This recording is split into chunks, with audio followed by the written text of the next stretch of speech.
get a chat box up in here. How y'all doing today?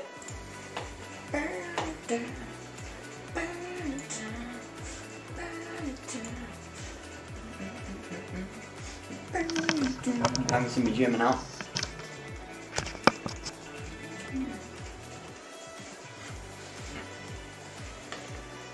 What's new, everybody? What's happening? Hope y'all's having a great night. Alright, man. Ducky is here, and Annie D is here, and the Psycho Ducky is here, and Fantastic Wit is here, Noel is here, our collector fiend. The Sun ATM, my friend, and it's freaking hot here. Ducky, it's hot. Oh, hello, I'm in the green. I'm in the green over there. I have a new rig, new camera setup. I'm excited. I'm excited. So I have a light pole. It's a, man, what is this thing anyway? I don't know where this thing came from. It's a newer something. It might have actually originated, like originally it was a ring light stand or something. I don't know, but it's a newer stand. It might be a light stand. I don't know. But anyway, it's a little newer stand, and I had a ring light, not the little one, not the baby ring light. We have the baby ring light. We have that, but I have a bigger ring light, and I just noticed this thing has some threads on the top of it, and I have the webcam clamped to the pole. It's like literally clamped to the pole. I can show y'all when we move over to the table or whatever. But yeah, it's pretty neat. It just kind of sits up there. The webcam's in the middle. It looks like a freaking vlogger setup or something. Here, I'll take a picture of it all. I'll post it in the Discord. How's that? Current view.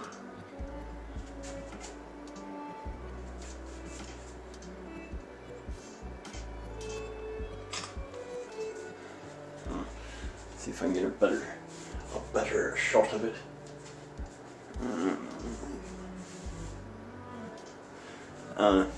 Too much crap in the background. You'll just have to trust me.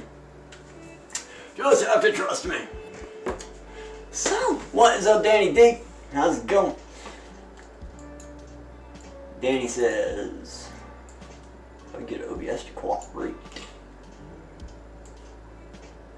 He says, mine's good, I just went to Foxwoods. We didn't gamble, we went shopping at the outlets, got candy, a pair of sweatpants. Under Armour, I guess. Originally 45, you got it for 21. Awesome, awesome. Jesse's here. Hey, Jesse, thank you so much, dude. Earlier, I saw that you came in hot, and I have some jokes to read. I think I have some jokes to read. So thank you so much, Jesse. Look at what I did, y'all. Check this out. Holy moly, he brought the board downstairs. What? What? I have brought the board down here, man. Like, we've gotten serious on the setups here, you know. Yeah, no. Magic. Magic.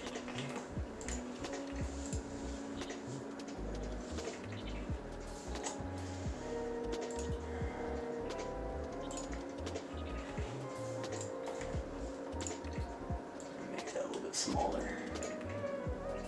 Seems to be hitting me in the head quite often. If that's too small, y'all let me know. You're not needed. Oh yes you are. Oh yes you are. You are needed. I should probably move that camera over there, but I don't know. Anyway, you didn't even need to remind you of that. You're watching from the Switch, right on, Joe. Cool, man.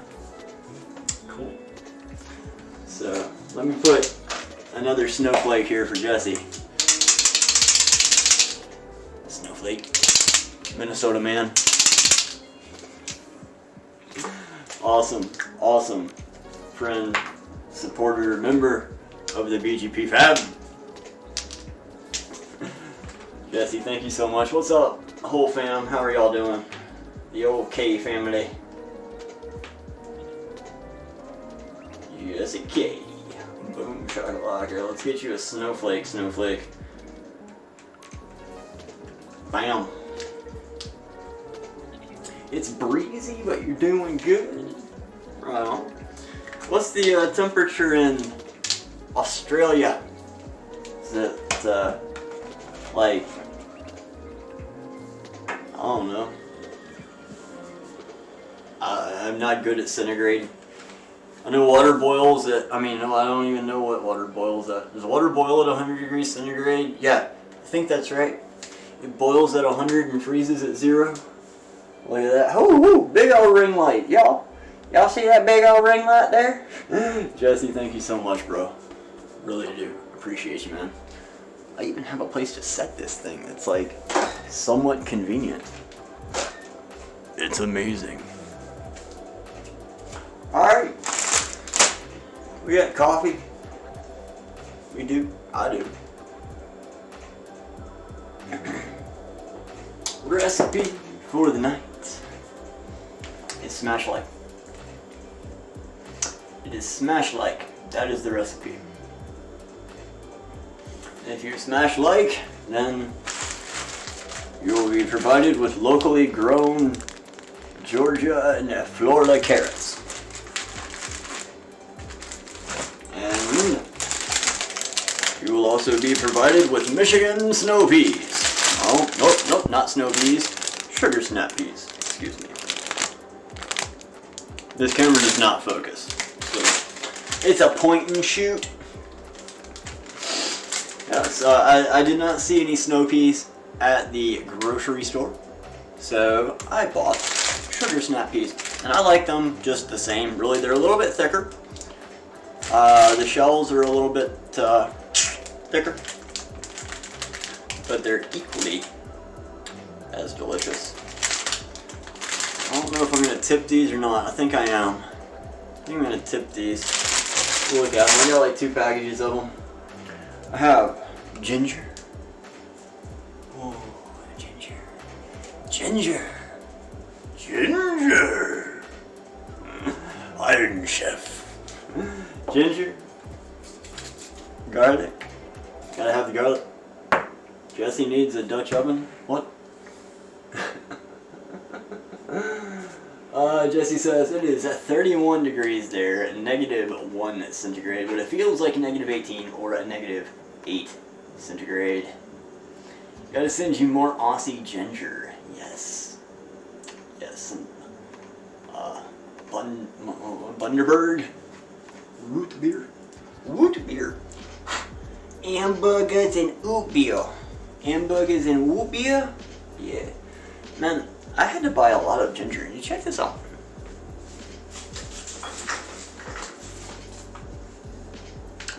I need two recipe go. Check out what's on my fridge. It stays here. At all times, Psycho Ducky. At all times, I have a recipe for, my camera doesn't focus. That says Pavlova on it. It says Pavlova. It stays on my fridge at all times.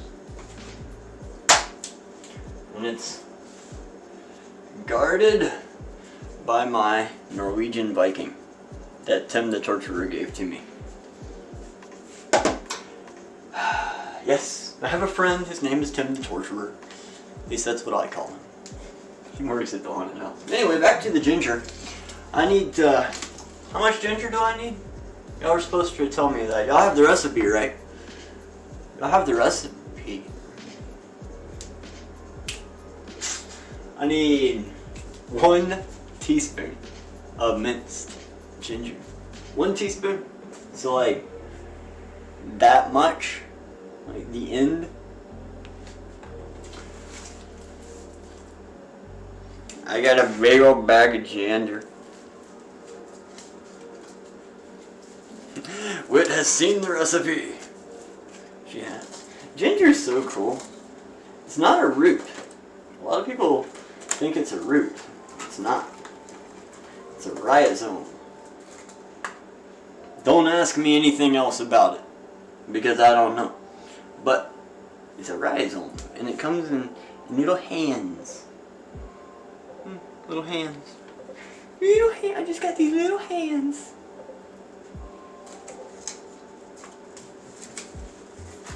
I'm pretty sure it's a rhizome. If I'm wrong, I'm wrong. I'm thinking of another thing that's a rhizome. It's a wheel. So another thing you can do, like straight up, like here we go. Since I have all this ginger laying on hand, I can't just let it go to waste. So I can vacuum seal it and freeze it. I mean, that's a thing. I can grate it and put it in a jar, and that's a thing. Alright, you know, I think I'm shaking my hand at you. I'm thinking, I wonder if I could like mix this or like infuse this with like some Sprite or some tea or something. And I do have a food dehydrator as well, so I mean that's another thing. Like, what if I took this and say like some tea or something, and I had dehydrated ginger chunks in with my tea, or maybe I could like do a make your own ginger drink. Like I could make the little packages. Like I could grate this up really, really fine. I don't know. I'm gonna have to think of a good use for all of this ginger. I don't know how much I paid for it. I don't think it was too much. But anyway, I have a lot of ginger. Cammy! Ginger and tea is good. If you're wrong, we know where you stream. I know. Speaking of streams, did y'all have fun this morning? I had so much fun this morning.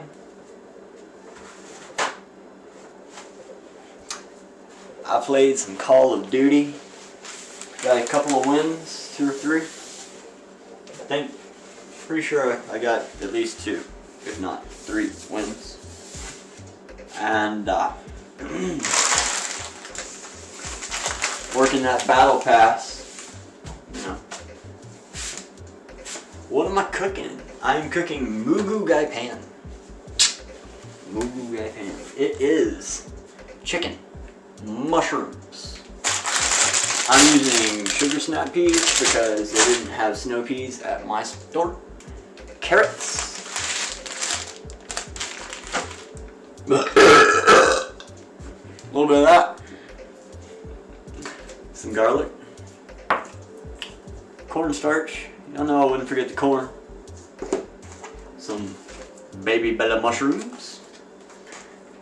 Some water chestnuts. Ginger. And a whole lot of love from the Sean. Aww. A whole lot of love. It usually has bamboo shoots in it as well, but I'm really just not a big fan of bamboo shoots. And in this circumstance, in this scenario, it's okay to leave them out of the recipe. It's not gonna hurt anything.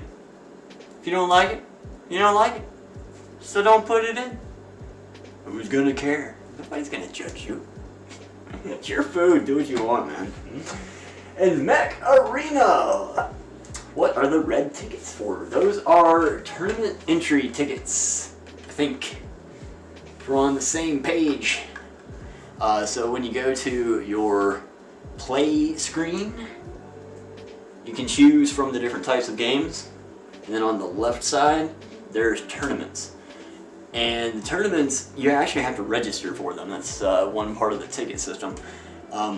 You register for the tournament, and you actually have to log in at a specific time because they have the lobbies that are pre-made, I guess, or they do something in the pre-planning portion of it all. But yeah, that should be that.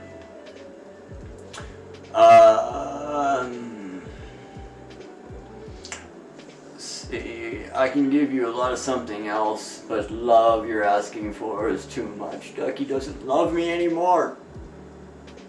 Ducky. I'm sad now.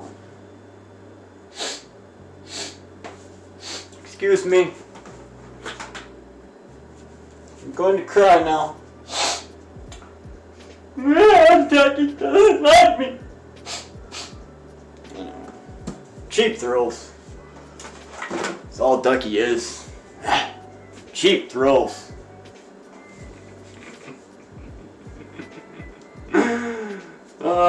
No more quacks for me. I love you, mate. You maxed out on them, couldn't figure it out. Yes, sir. I'm maxed out on them too. I have. So wait until have you unlocked day 7 skin?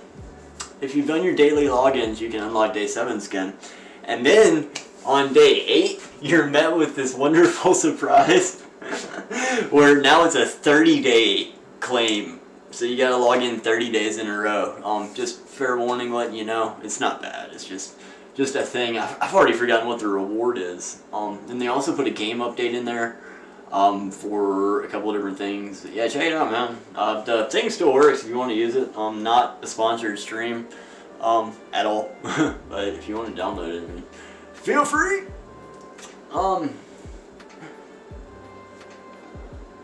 I forgot to log in last night and didn't do it after midnight. Oops. Oops.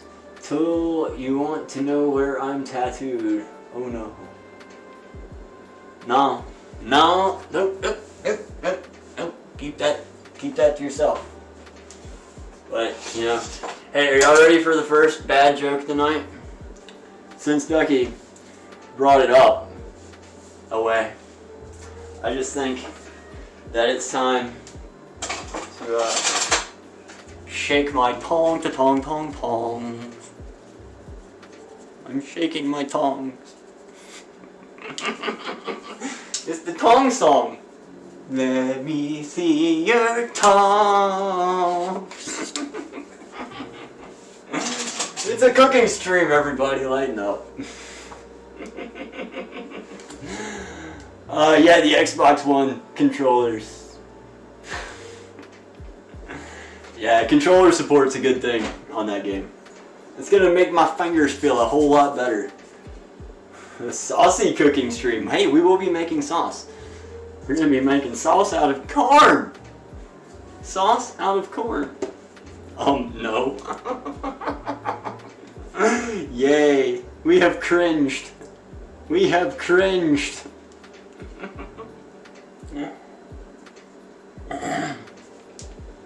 If you want to get steamy, we'll just have to break out the basket. This is a steamer basket. See?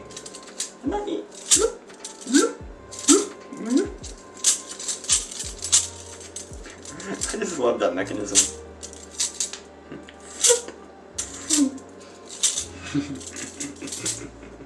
I am a basket case. Ralph! Welcome back, man. Hello! It must be somewhere in like the 30th hour of the day. I started off the day, and Ralph was there. And here we are again. What's up, man? What did you show him to have sugar? Did you allow him to have sugar? Yes, I have had sugar. I have. Alright, I suppose we should cook something since we're here. It's Moo Goo Gai pan, so let's go over the recipe. We've all had a chance to say hello. Thanks for being here, everybody. Smashing the like button, you guys are amazing. I had a nap and recharged my batteries. Yes. My lack of sugar is overwhelming. I got like 5 pounds of it over there. I do. Got 5 pounds of sugar over there.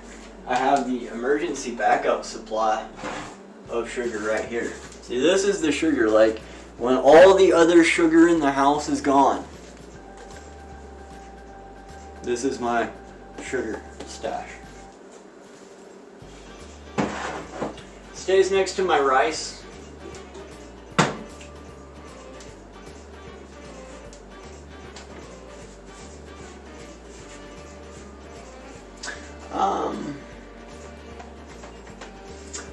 Something was going to do here. That's what I'm going to do. I'm going to add a cutting board to that shopping list. See my Amazon wish list, which I'll probably be publishing soon. But like for improvements to the cooking streams, ADD moment, but you know, but yeah, like I need to put that on there. Just a inexpensive plastic cutting board. Not plastic, well, I mean it's plastic, but not like flimsy plastic, like one of these. You know, fairly hefty, but need one of those. Camera situation's working out pretty good so far, although I still think that the gooseneck situation might work out as well. So I'll show you the other piece later. We'll get into cooking. Thank you, Wit. You amazing person, you. Alright. We're going to need 1 pound of boneless, skinless chicken breasts, thinly sliced. 1 large egg white. 2 tablespoons plus 1 teaspoon of cornstarch divided. 1 tablespoon of vegetable oil divided. Okay. 2 teaspoons of minced garlic. 1 teaspoon of minced ginger. 2 cups of sliced mushrooms. 1 cup of snow peas, or in our case, sugar snap. Half cup of thinly sliced carrots. 1 8-ounce can of sliced water chestnuts, which for some reason I love being prepared, and I already had them in my pantry, so I need to put this back on the shopping list for future Asian food. I am a fan of water chestnuts. They have a crunchy texture. They don't have much of a flavor at all, but it is there. The bot should be online too. I don't know if I said that or not. It's not going to do your sound effects, but it will do your hours, your exclamation point, corn, and all that good stuff. Already working on a flight planned. Send help. What? No, hold on. Do we need to send him help? We're working on a flight plan. Alright, we got the ginger, we got the mushrooms, we got the snow peas, half a cup of thinly sliced carrots. 1 8-ounce can of sliced water chestnuts. 1 8-ounce can of bamboo shoots, which I don't like. We've already talked about that, so I'm not going to put them in. 3/4 cup of chicken stock. I'm going to have to make that. I do have a box of chicken stock, but what I'm going to use is something called Better Than Bouillon, I think. I had to make sure that I had the chicken variety. Yeah, this stuff is called Better Than Bouillon. And what it is, it's basically bouillon cubes. It's it's extremely condensed chicken soup.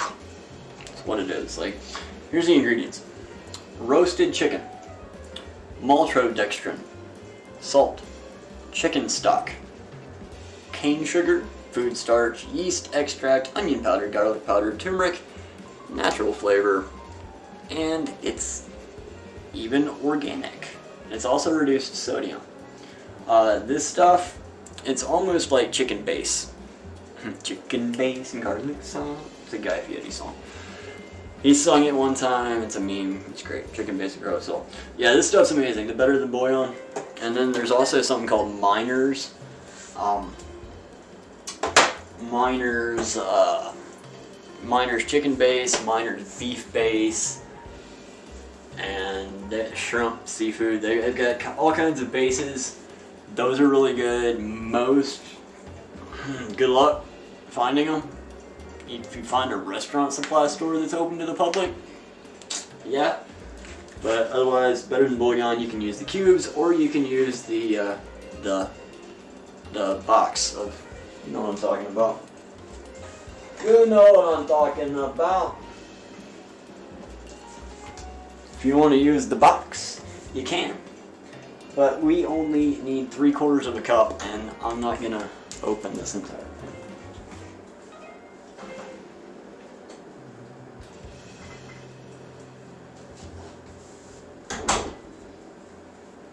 Know what I'm saying? So, the sugar, the soy sauce, the sesame oil, and the salt and pepper. That's all we need. We shall be good to go. So, we have decisions to make. We do. I need to figure out what I'm going to do. I need to chop my veg first. So, I don't know exactly what I want to do with the carrots. I kind of, I'm on the fence here. Hold on.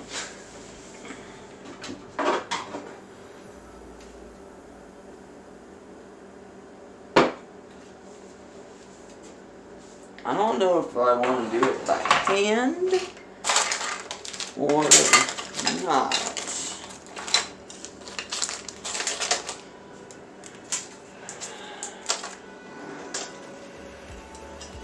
I have this handy dandy device right here that'll help me out. I'll show y'all in a second. I gotta move the camera.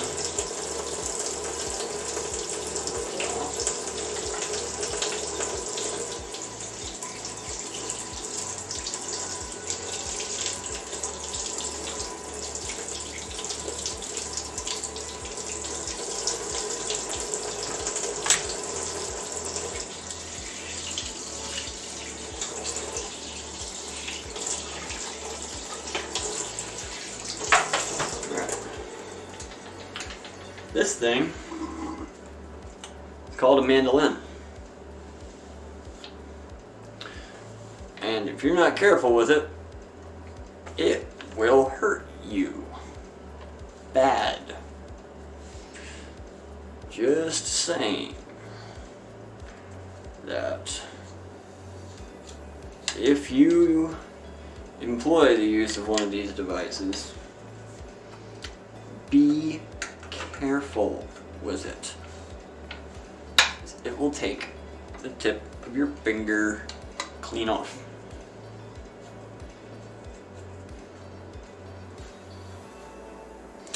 So, what it is a piece of plastic with a giant razor blade on it. And then it has a little thing right here that goes up and down with an adjustment screw on the back. So you can adjust the thickness of whatever you are slicing. So you can make it wafer thin if you want to. You can also julienne vegetables with the thing, make kind of like fries. It has different blades that you can put in there to make different things. I love this thing, but you do have to be just extremely careful with it. Luckily it comes with a finger guard. So, Red X, man! Hey buddy! How's it going? Cookie is here! Aussie chicken salt to put on my fries. Ooh, that sounds good. Moo Goo Gai fan, itchy and scratchy reference. What's up, Cookie? Good to see you, man. How are you? I thought that said, good day, Red X. Good day, Red X! I have my extra mandolin blades right here, actually, in one of my junk drawers here. But yeah, they come in all different sizes. This one actually got bent. So, okay. I think I am going to do the mandolin carrots. How much do we need? We need half a cup of the carrots. So we'll move that off to the side. Let's get a measuring cup out.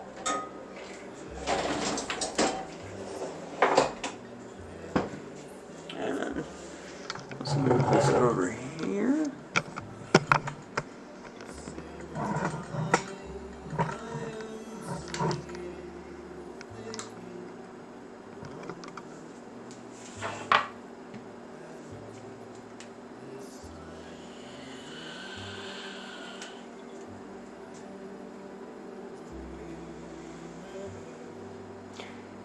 Make yourself some food, space savers. Huh? Did I mention that you should always wash your hands before you start cooking? Get all the nasty off of them.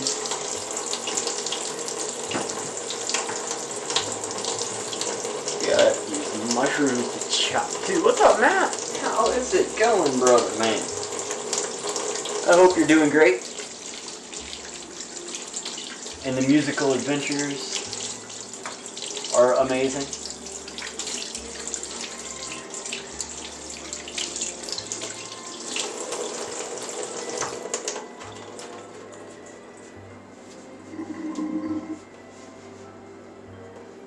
The golden age of radio, man. I hadn't seen your show in a while. Are you still doing that?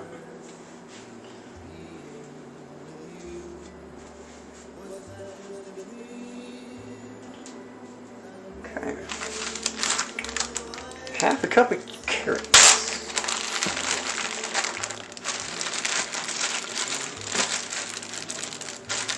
I had to put these in this bag because they were kind of leaky. I'm gonna try to recycle that bag. Half a cup. That's a lot of carrots. So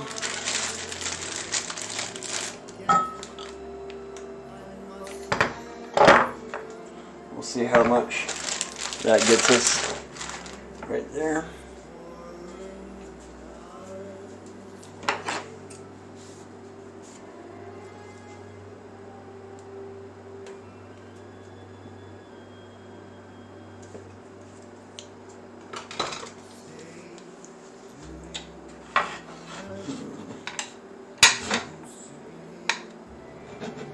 It's pretty thick. Let's adjust this up a little bit.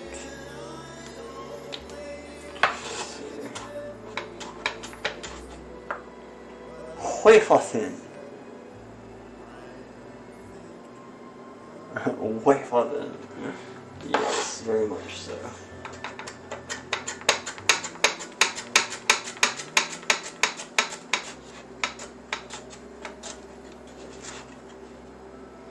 Once you get down to there,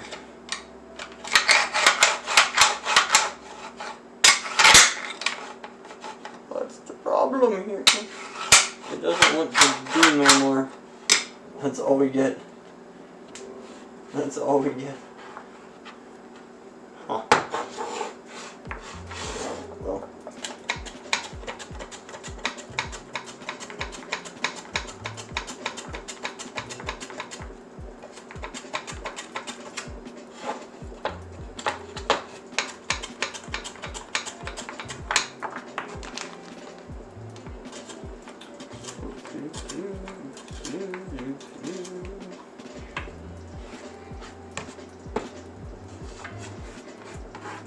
You want me to do this for half a cup? They're actually kind of thin, honestly. Let's thicken these up just a little bit. Pickled carrots, yeah, a little bit of vinegar. Mm-hmm. You got it. Yeah, it's a little bit better. A little bit of texture to them.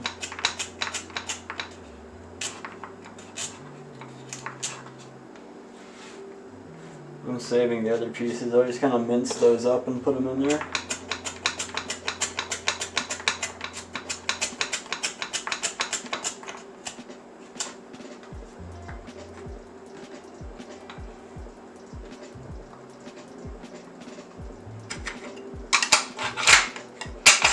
Yeah, at that point in time, that doesn't even work. You know, just pay attention. And you'll be okay.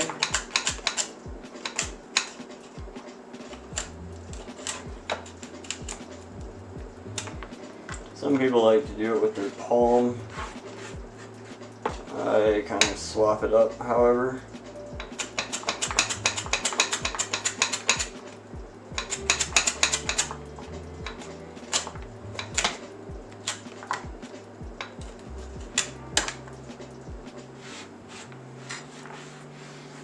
See how close to half a cup that is.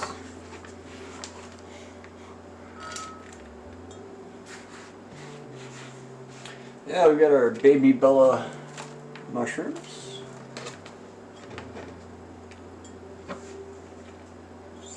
We're almost there. A few more carrots.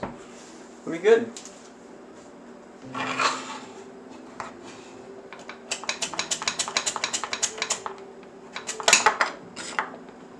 Slippery carrots.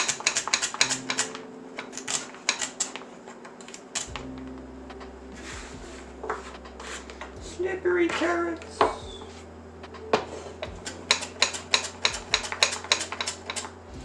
I didn't see any full-sized carrots at the grocery store, so that's how I ended up with the baby carrots. I normally purchase the full-sized carrots because I usually don't buy into the baby carrot situation, but it's all they had, so it's what I have.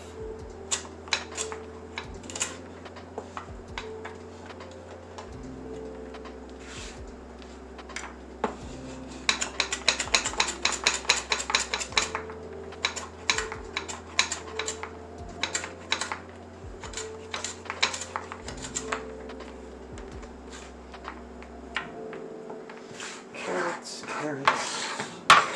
everywhere.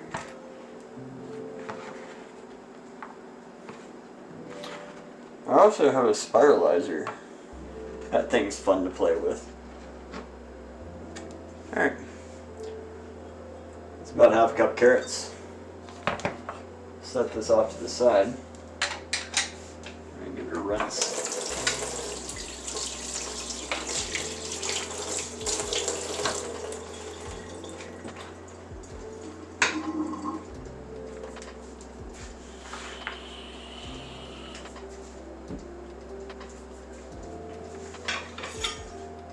Knife time.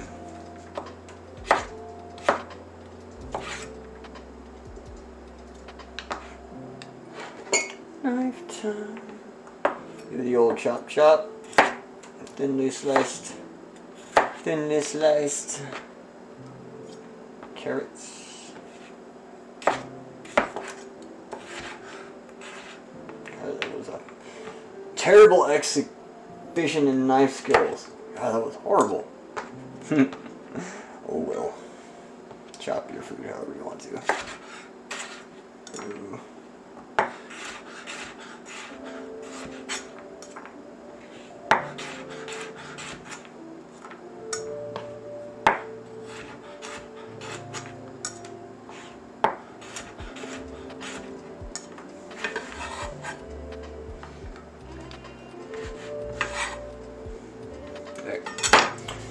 Now we have our onions. Not onions, carrots done. What else do we need to chopify here?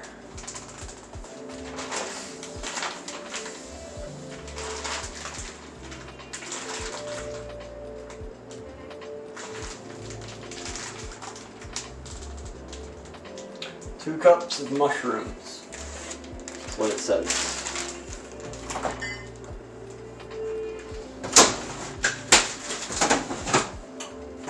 So let's chop up 2 cups of mushrooms. Shall we?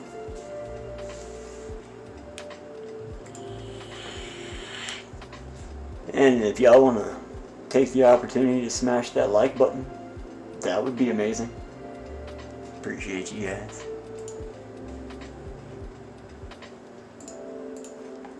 Choppy choppy. 2 cups. Let's get the plate.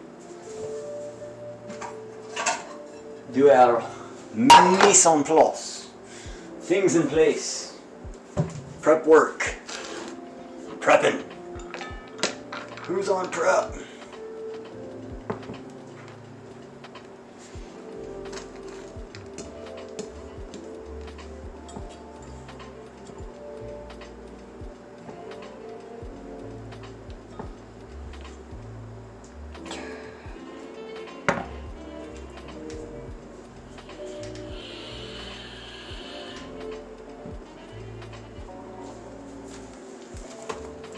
don't know why, but I always find it enjoyable to do the unwrapping of the mushrooms instead of just like slicing them.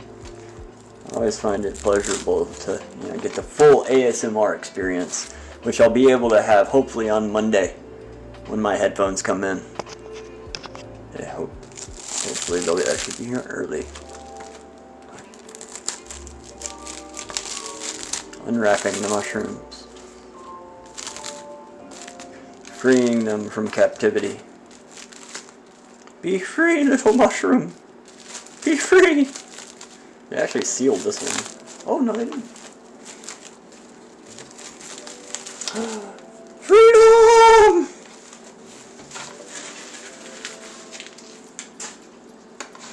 Two cups. You guys to wash them.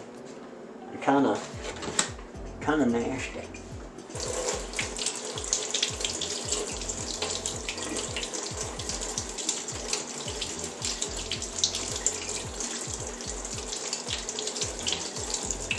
The dirt that they were growing in all over these things. Won't hurt you or anything. I just don't like to eat it. Some people say don't wash your mushrooms. They scrub them or something. I don't know what those people are talking about. Or not scrub them, but like use a brush. Or they say like the mushrooms will get waterlogged or something. And like, no, it doesn't change the flavor. It's also been scientifically debunked, so that's fine too. Wash your mushrooms. Get the dirt off of them. 2 cups is a lot.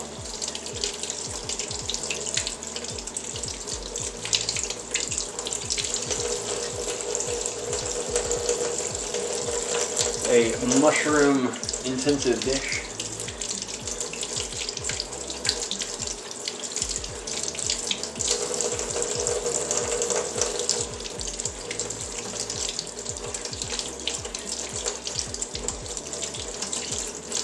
It's 34 here right now, 34, partly cloudy.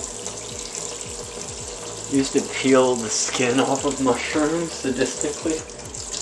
Okay.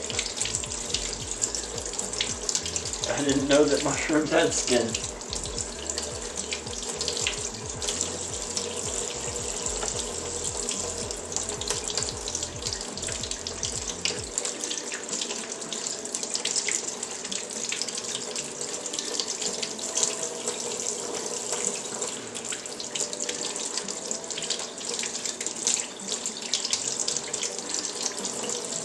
I've seen some really cool stuff done with mushrooms. Like, I've seen people carve them into different shapes and stuff. That's pretty neat.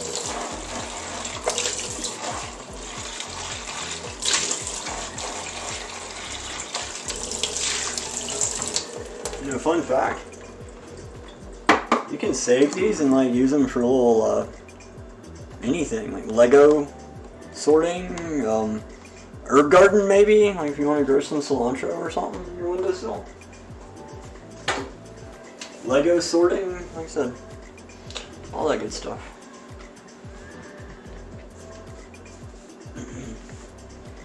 Let's rearrange here a little bit. The cutting board is soaked.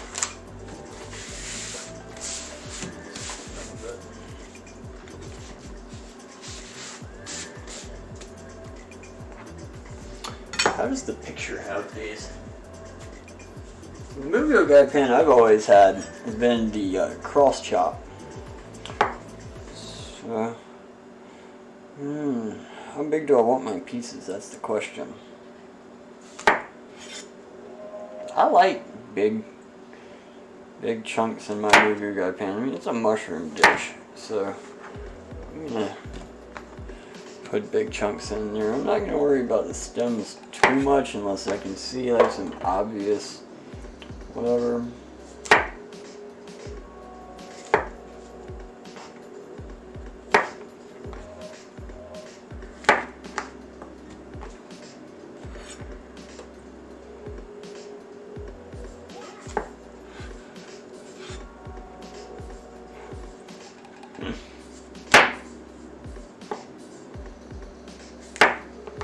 like big chunks and I cannot lie.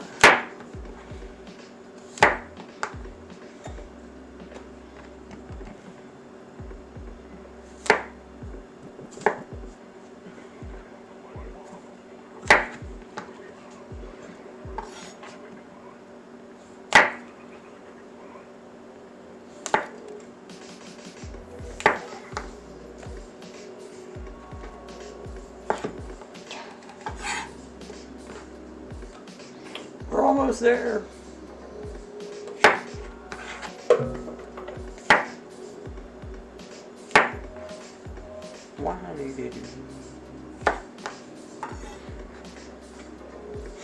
Just love the way that looks. So cool. I think it's neat. A little cross section of a mushroom.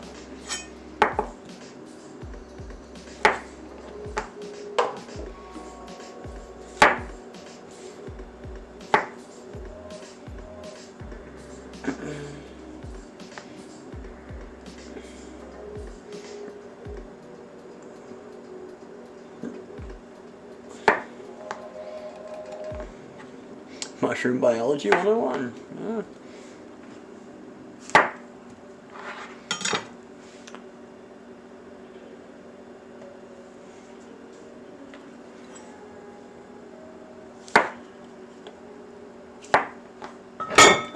Don't go. Don't fly away. Oh, we've used almost all of these mushrooms. I'm going to save those 3 little mushrooms right there for an omelet or patty melt or something. I'm going to save those.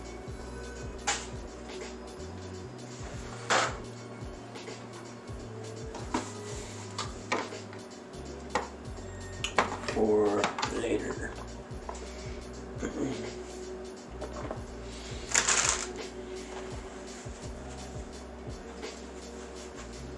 Alright, so our mushrooms have been chopped. Set those off to the side. Now we need 2 teaspoons of minced ginger and 1 teaspoon of minced garlic. So, for that, I'm going to break out the handy dandy microplane grater. These things are amazing. Microplanes. Grate your cheese, you can grate your ginger. Here's a fun thing about ginger. You can actually peel ginger with a spoon. Y'all didn't know.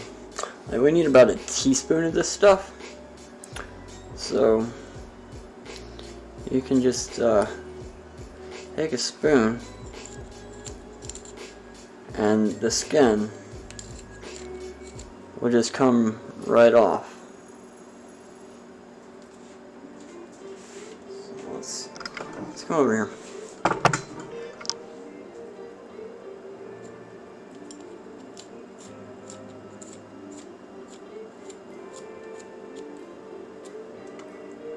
It's useful if you don't want to break out a paring knife or something like that. Like, it's easier just to get a nice shape that you can deal with. Maybe get the tip of this off. I should have looked up like ginger storage and use tips and tricks and techniques or something to share with you guys, but I didn't.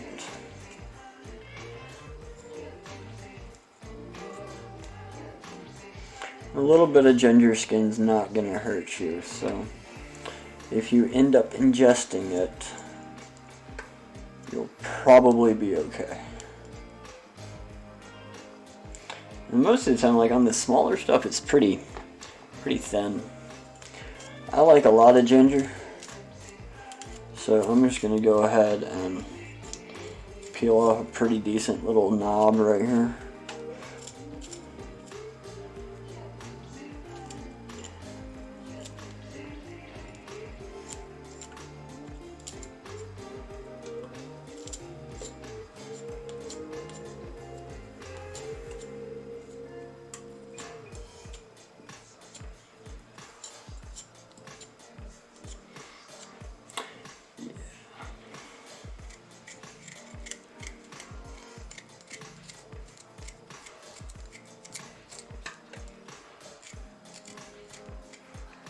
need to cut that out.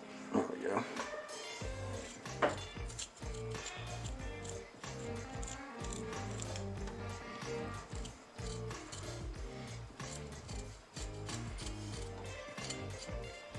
Normally I just don't even bother with it, but since I started,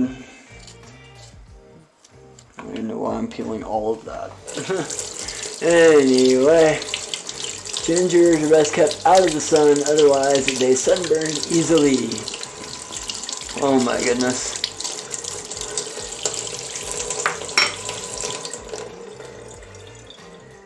Oh well, that's just great.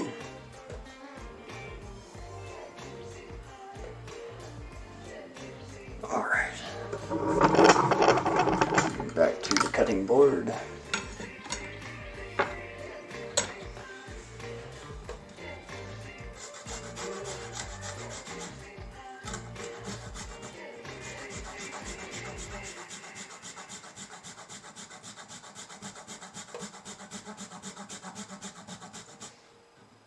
Is this doing anything?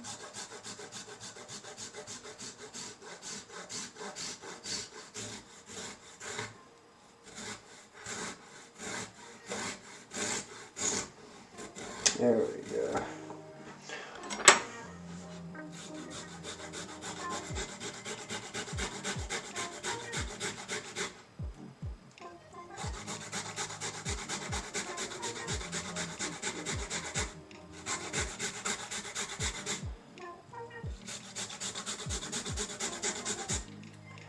I needed more ginger than I thought.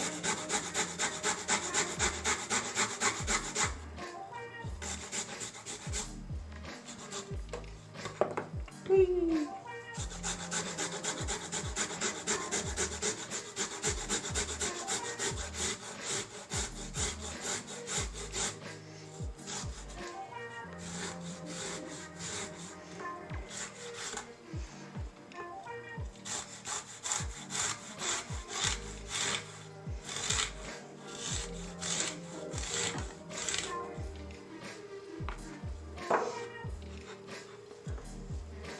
All that ginger.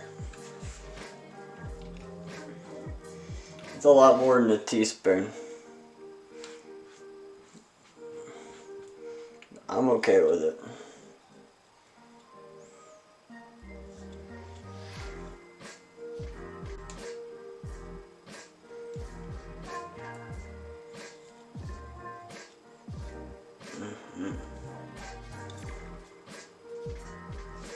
All right.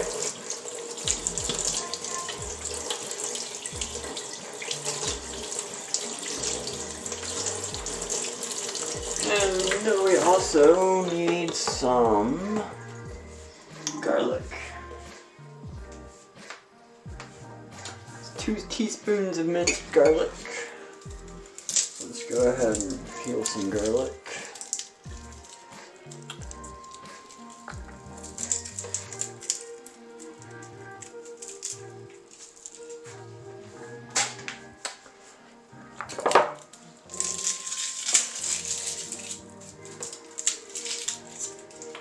Two teaspoons. I like to go overboard on the garlic. Y'all know me. I love garlic, so not a vampire. Like garlic.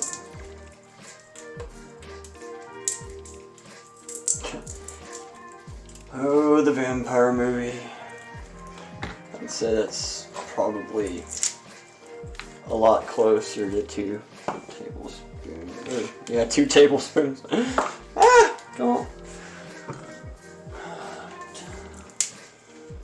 Alright, so smash.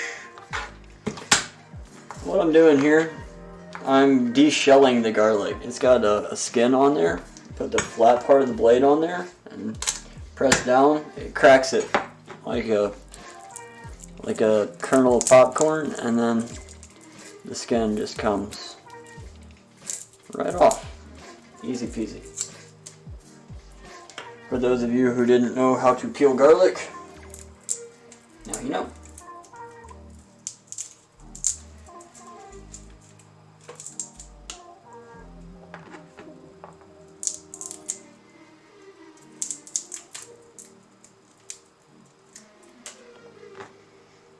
Just take the blade, flat part of it, right there on the cutting board, and press, and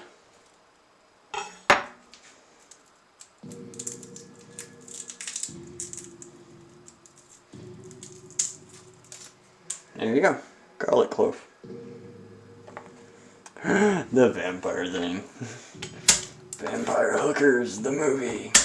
Inside a video game. That was the greatest stream ever.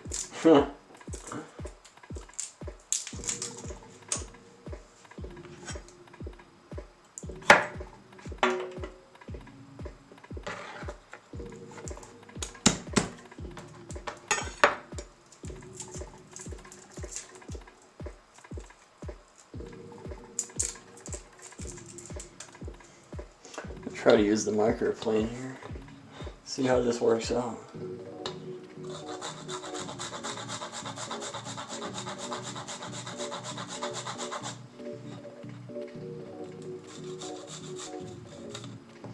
Yeah, let's just chop this. Let's chop the garlic. Microplane would work. We're not doing woodworking. We're cooking. The microplane would be alright. I think I want to use a knife instead.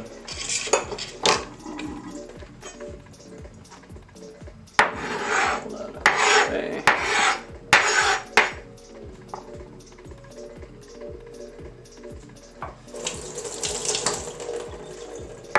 Just a little mincy on the garlic.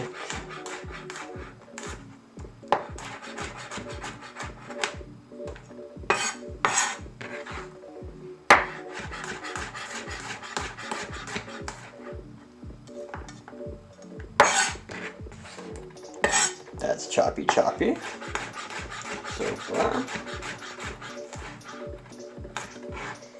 So far we are choppy, and then we'll go into mincy. Mincy.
Alright, that be done now.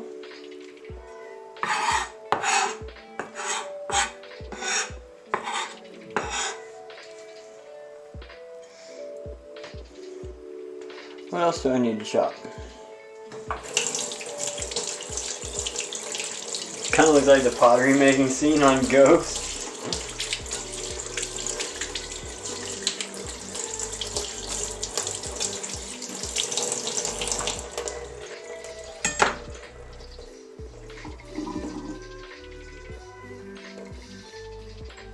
I hadn't seen Ghost in so long. I've seen Ghost one time when I was way young. Probably shouldn't have even been watching it. I kind of want to watch it again. Kind of want to watch it again, y'all. Just saying. Does this have onions in it?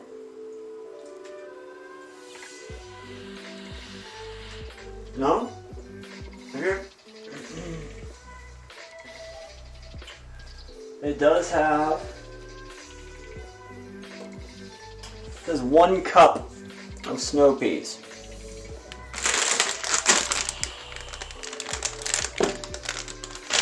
Like I said, we're using trigger snaps because they were available. Practically the same thing.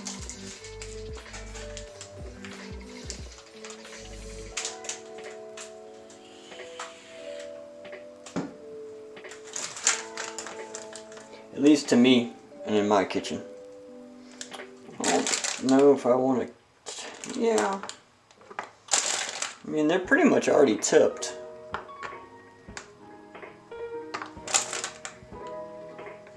Oh. Seems fine.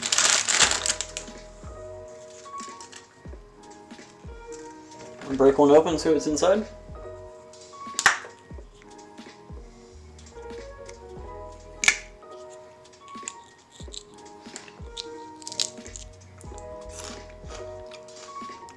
They're good raw.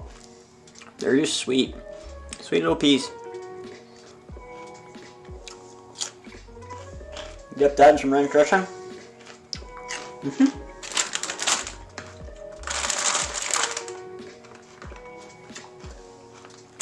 To Random Crap. He's arrived. What's up, man?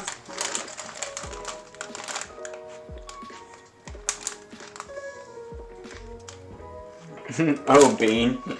Oh yeah, these are Bean's cousins, huh?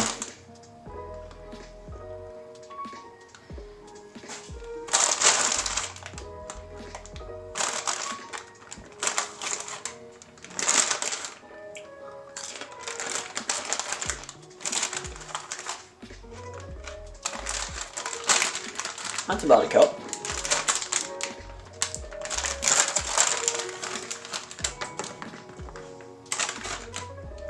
Probably about a cup. Save the rest and put them in some ramen or something. Probably a lot more than a cup, but just 1 cup, really? Oh. Alright, so we have the chicken. This is going to be the fun part that I really wasn't looking forward to. But we have to do it.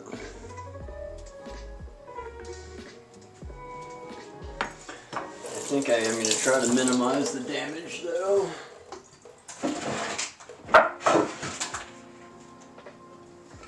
I have a little tiny cutting board here.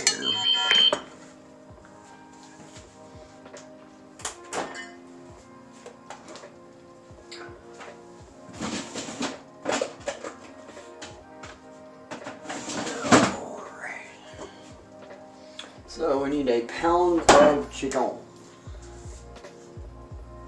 I can go back and pack that later. Let's get a pound of chicken going here.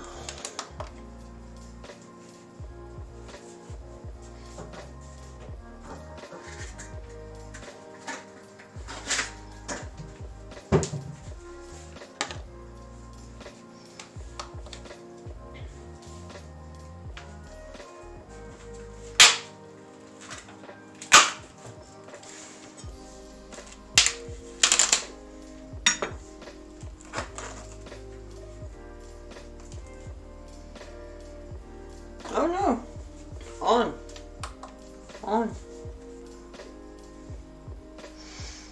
You've been having biscuits and gravy from Hardee's. Oh dude, those are great, aren't they? Our Hardee's closed, so that's sad.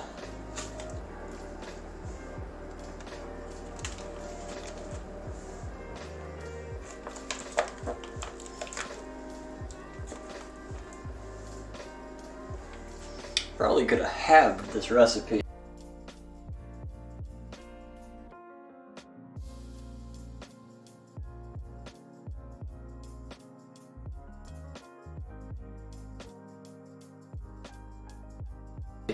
And been just fine.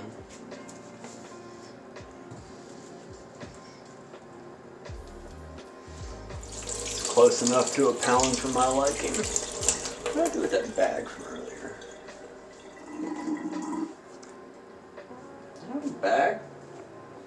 Ziploc? Oh, I already used it.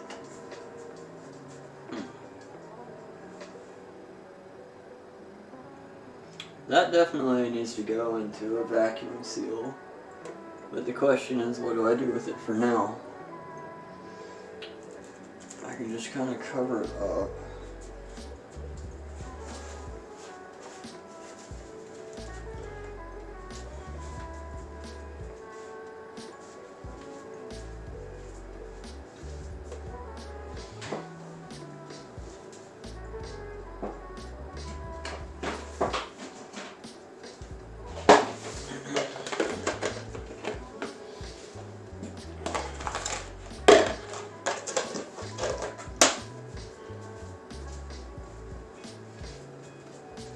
Fit in here, you think? Probably.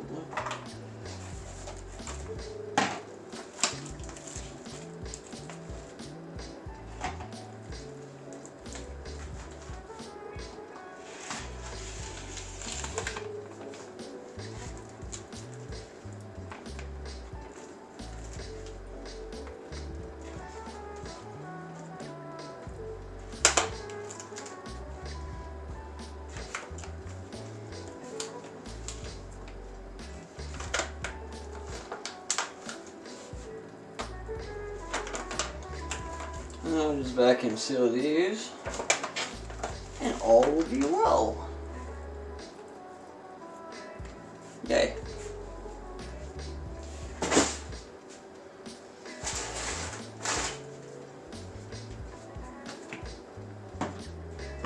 And wash your chickeny hands. You've yet to experience biscuits and gravy American style. Oh, dude. So, it's milk gravy. So, all you gotta do is basically make a roux. So, flour and bacon grease, or sausage grease, or butter. But you make a very light roux. And then you whisk in your milk and a heavy dose of black pepper and also salt. Yeah.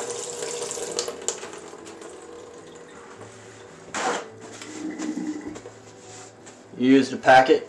You can do that too. You can do that too. I have some jarred gravy in my pantry. It's beef gravy, but still the concept's the same. Packet gravy. I might actually have some packet gravy. I had some at one point in time. Oh no.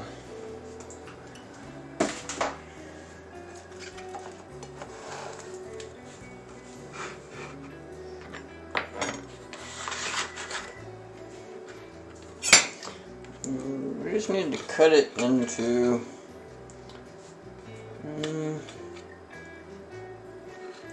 they say thinly sliced. They also say that you should freeze your chicken first, like halfway freeze it. But I have a very sharp knife, so I'm not really worried about that. I'm like making chicken sashimi. Anybody? Chicken sashimi? Don't eat chicken sashimi. That is not good for you.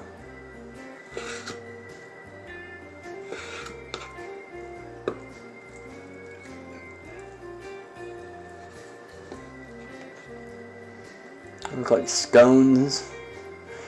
You like gravy in your sausage?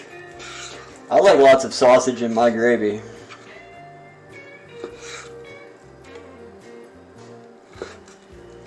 I love the sausage in my gravy. And Cracker Barrel has the best sausage gravy. Like, they smoke their sausage, their breakfast sausage. It's kind of an unusual take on that. Scones generally have some sweetness, whereas American biscuits have no sweetness. Yeah, scones. I used to make scones. Back when I worked at the bakery, we had scones. I'd make blueberry scones, strawberry scones, multi-berry scones. Scones are easy to make. In fact, I almost still remember the recipe. It's 2 cups of flour, 1 cup of milk, and like 8 ounces of butter cubed, something like that.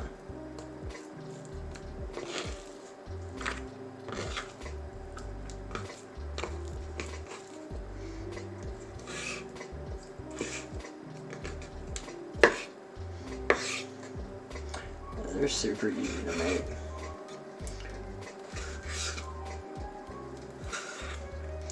Especially if you have a food processor.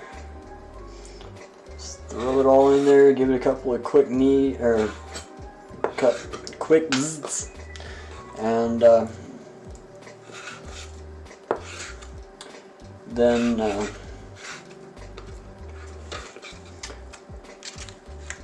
give it a couple of quick kneads on the cutting board, and you are good to go.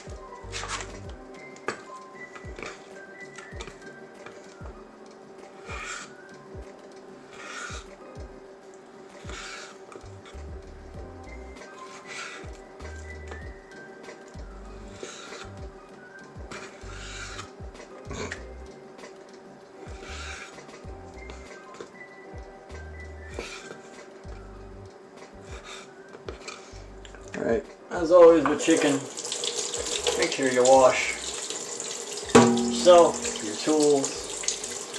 Don't get salmonella. This board is going to be right in there.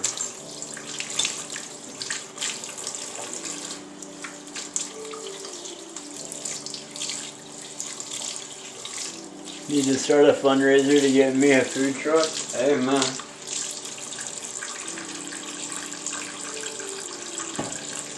That would be kind of cool. That could be neat. I wouldn't mind being a personal chef. As long as the house is like nice and stuff and still cooking for people.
We have our chicken.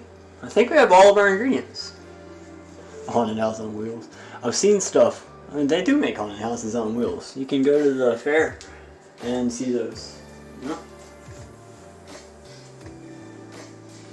Alright. What did I do to tighten this thing down? It doesn't want to untighten now. There we go.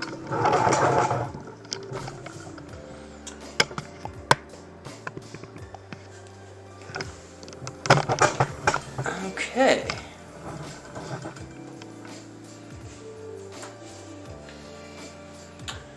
Now, let's see what we can do about cooking this stuff.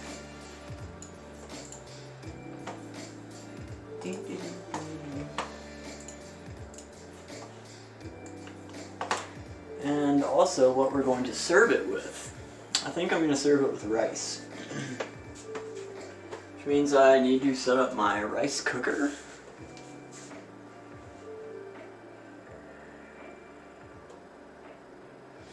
Oh, I also need 3/4 of a cup of chicken stock. So, I can go ahead and make that.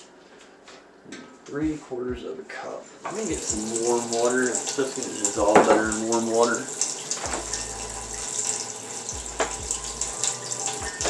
And what is this? A teaspoon per cup.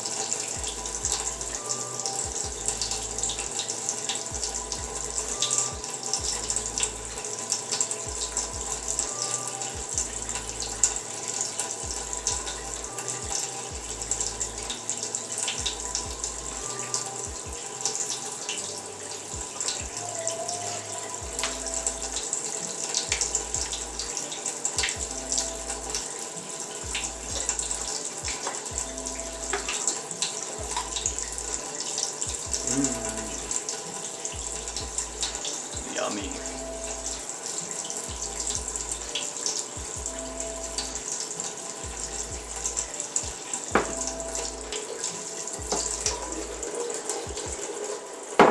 On hot water heater. There we go. 3/4 of a cup. So it's going to be almost a teaspoon, pretty much.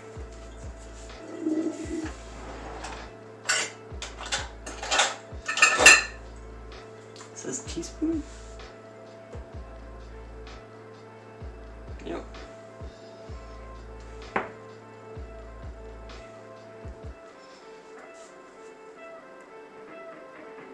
That'll work.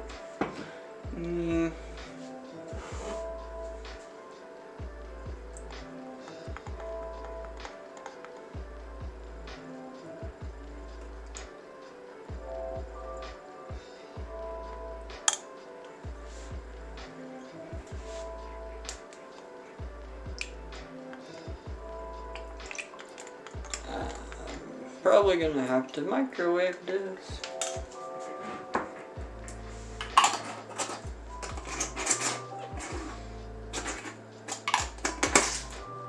Nope. Guess he really wants me to see me dry these past couple of days. He wants that toe business. I just wanted him else to. Oh. That's what we should do. We should set you up with a driving simulator in VR. What do you think? VR driving simulator? You down?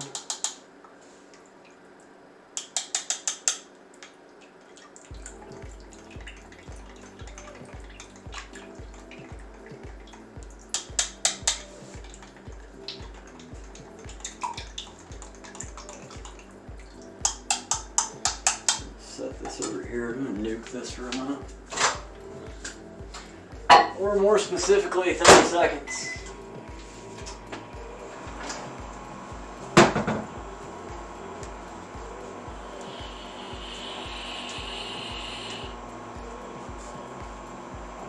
Derail Valley in VR.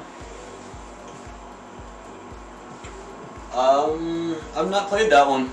Not opposed to it. There's a thing in VR chat. You can do city driving in VR. VR chat. It's not as realistic as some of the actual games. You play Derail Valley in non-VR. This is honestly like the first time I've ever heard of Derail Valley. What's it all about?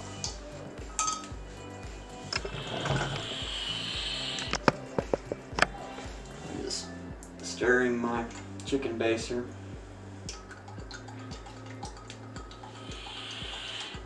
Sounds like a train game. Is that accurate?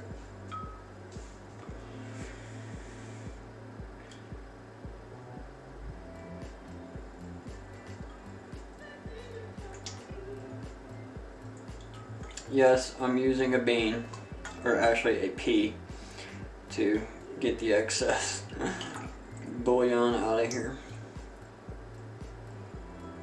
Don't mind me. Ingenuity.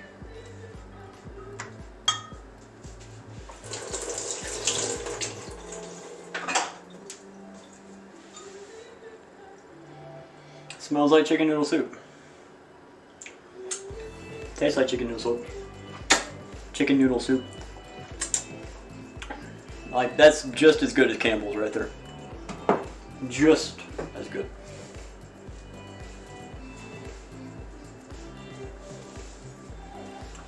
Alright. A train simulator where you earn money by bringing loads to destinations, handling, unloading them, buying licenses for certain types of cargo, locomotives, and links. Interesting. Review. They should sell this stuff at the grocery store. And then you can just add your own noodles, whatever you want.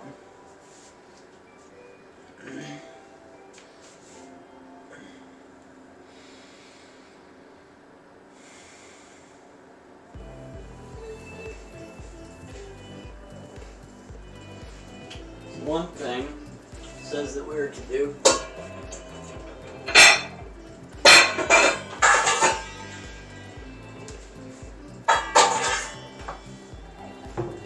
Says we're to combine. You're the person that buys Campbell's just for the broth. Buy this instead. Buy this instead. This is also the reduced sodium version. Better than bouillon. And it'll last an entire year. This is good through September 2023.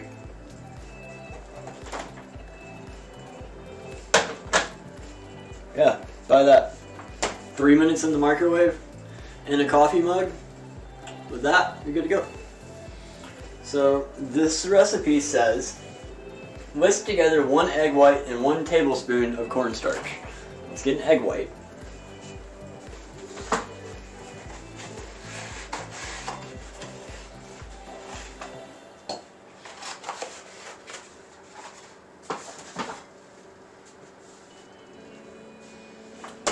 Does anybody have any suggestion on what to do with the yolk? Because I don't want to throw away the yolk, because it's like freaking.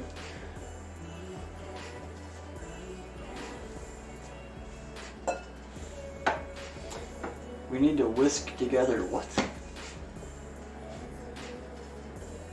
1 egg white and 1 tablespoon of cornstarch. Yolk's on me.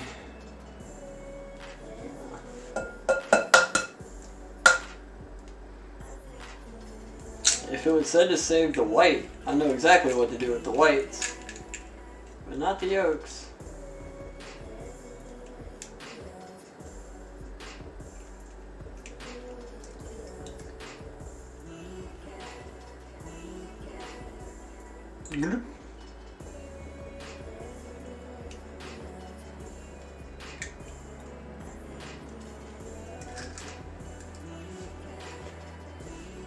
Down the hatch it goes. Freeze it. Hey, that's an idea. Freeze it. Okay. How? Ooh, idea.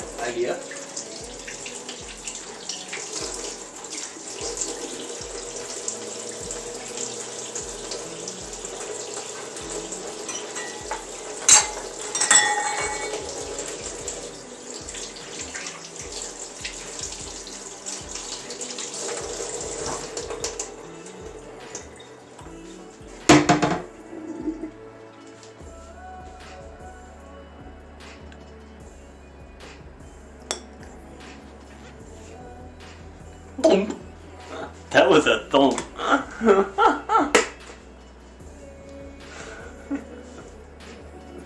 Egg yolk in a cup. What's up, Wiggle Woo? How are you? Good evening. Chug it. No. Mayo. Yeah, it's a good idea. I've not made homemade mayonnaise. So, you've been urging me to do that. Why no chug? Why should I chug? An egg white.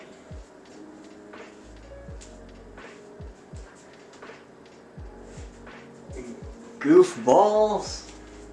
Chugging, or an egg yolk. Where is my cling wrap?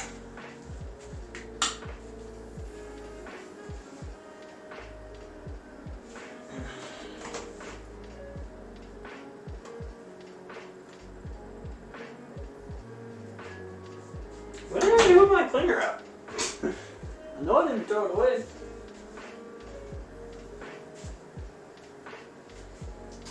I had, oh, is it in here?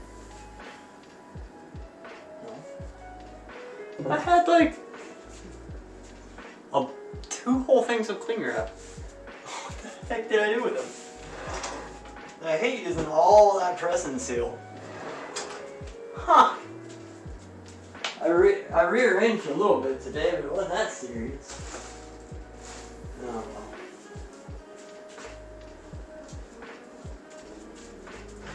I can always just incorporate that back into a scrambled egg too.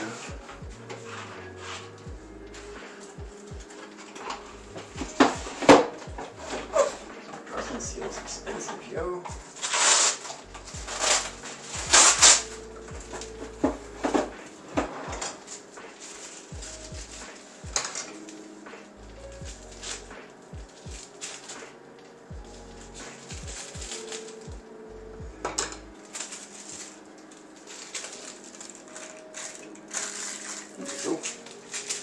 Throw this in the omelet or something. To prevent the yolks from turning to jelly in the freezer, add a pinch of salt or sugar to them, ensuring a good texture once thawed. Okay. Oops. I'm gonna add it into some scrambled eggs or an omelet, whichever I come across first.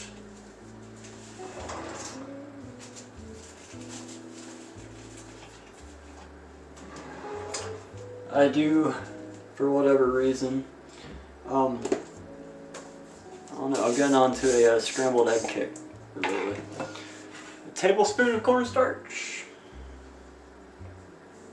That's what it say. A whole tablespoon cornstarch.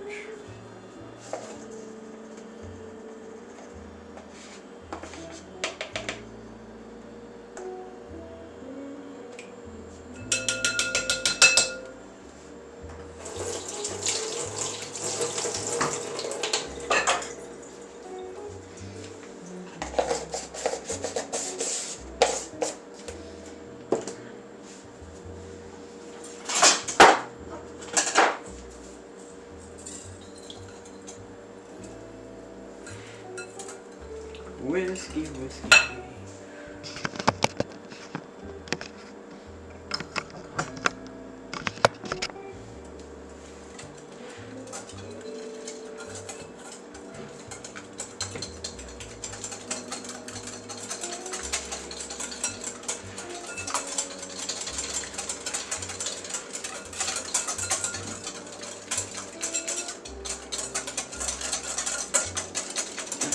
That is a lovely looking consistency.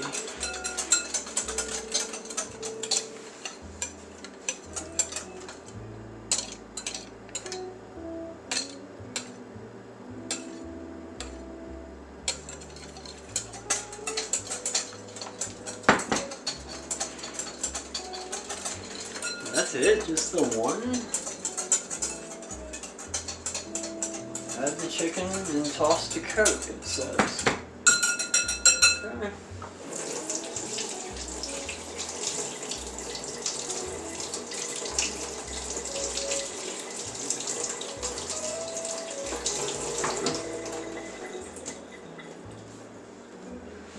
Chicken in here.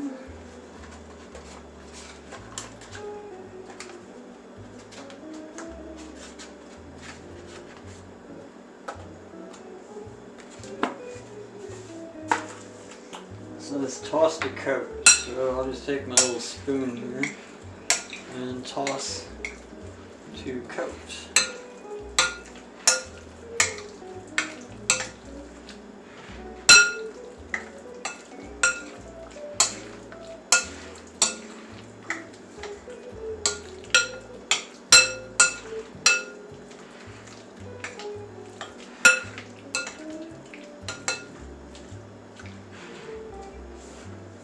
That's a lovely noise, huh?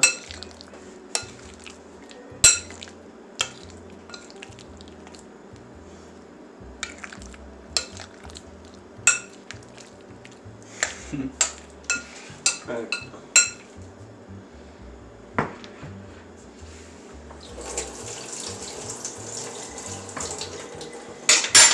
Alright, so this goes in the fridge.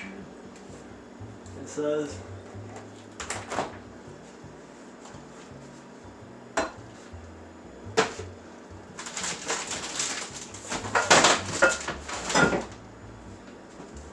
Few minutes while we do the rest of this. So now we're moving over to the stove. Let's go to the stove. Oh, I didn't think about that. Hold on. Hold on. I didn't think about that.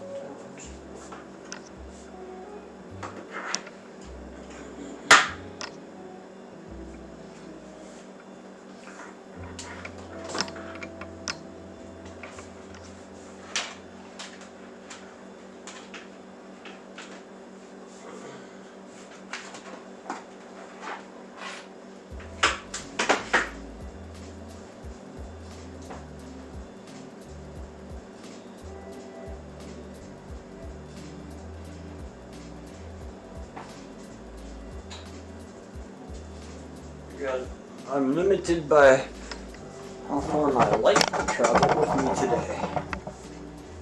That's actually not bad. That's actually not bad at all. Really. Okay.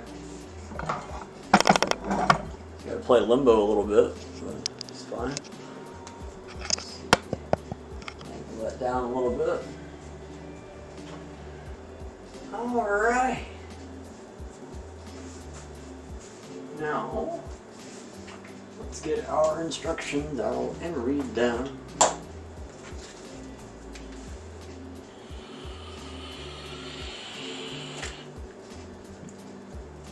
A medium heat, a teaspoon of oil. Almost out of olive oil. More than a teaspoon? I'm okay with it. Just saying.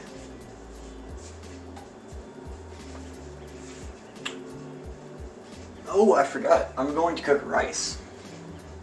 I'm going to cook rice.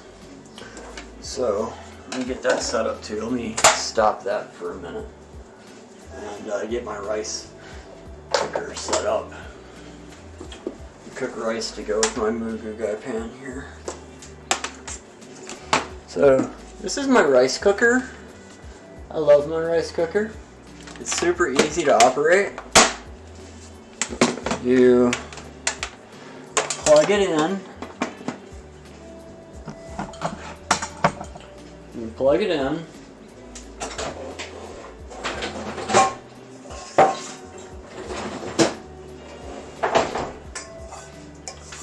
And then you put all that in there.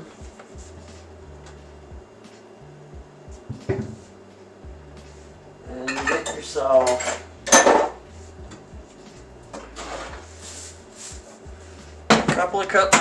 a cup of rice.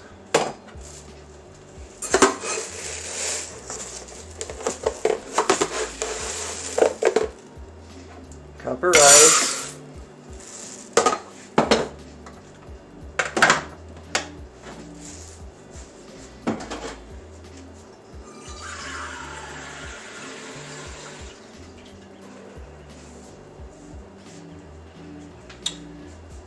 One cup of water.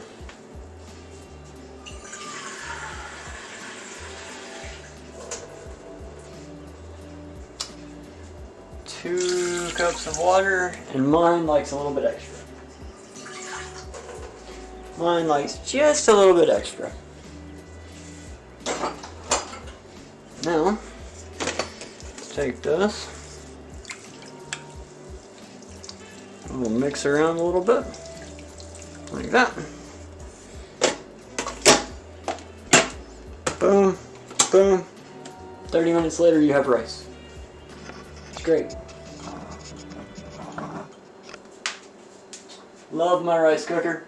I would like an upgraded model at some point in time that's a little bit bigger with a deeper steamer basket. It also doubles as a steamer. You can put this in the top and steam your food. But this one's a little shallow.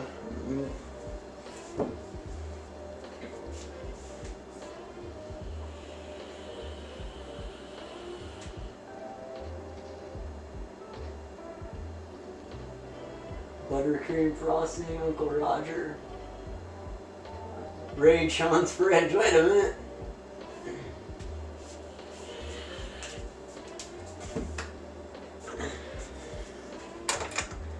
Alright, medium heat. Then the carrots and a tablespoon of water, it says, to cook for 2 or 3 minutes. Then the mushrooms. Then the snow peas. And then you take all that out, and then you put in the chicken and the garlic and the ginger. Okay. Fair enough.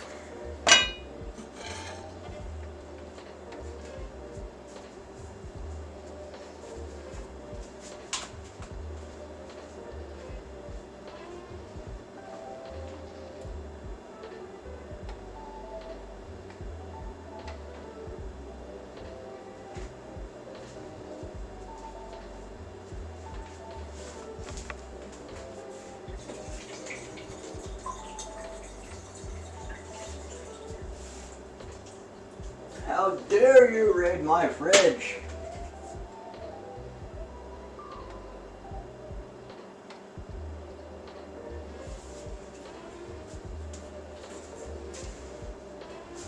Let's see.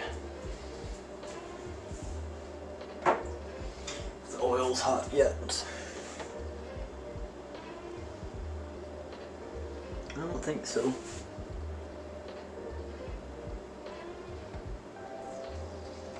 Yeah. You hear it sizzle? A little bit. Probably not. It's a little soft. So let's just put the carrots in there first. And some water. This is going to take the longest. I don't know about all that. I don't think that's accurate with this. So we're just putting everything together all at the same time. Doing this my way.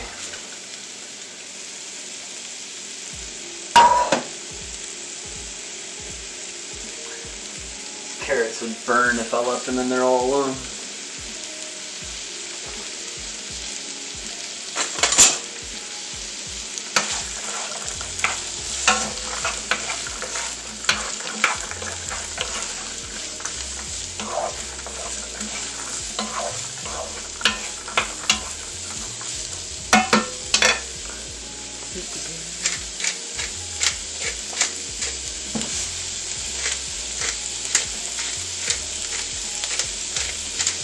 A little salt, and pepper. Little Salt Bay action going on, yeah. Elbow reveal.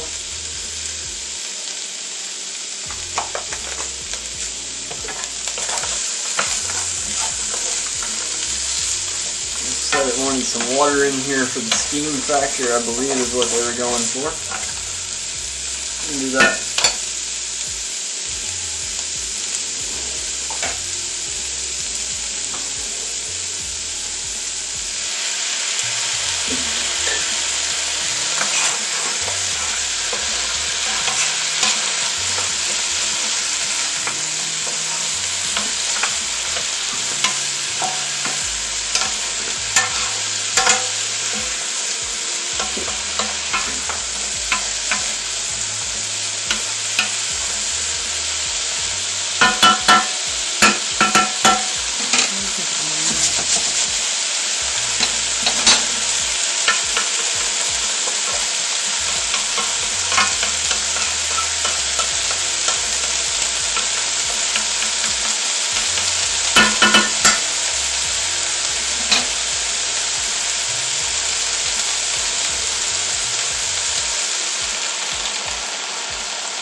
Steaming the night away. Woo! Mushroom down! Mushroom down, I repeat, mushroom down!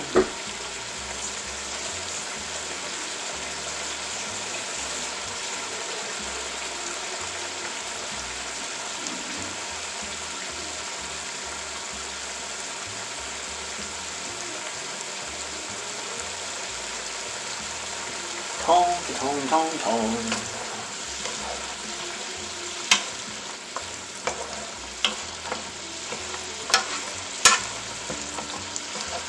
And the goal here is just to let all this kind of get nice and tenderized.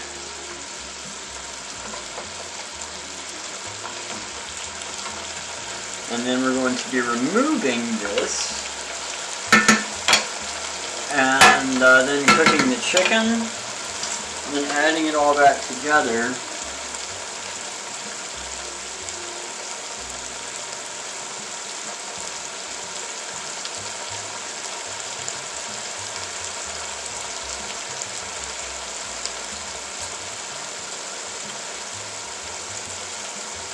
And in the meantime, while that's cooking, we're going to do a little bit of extra over here on the side.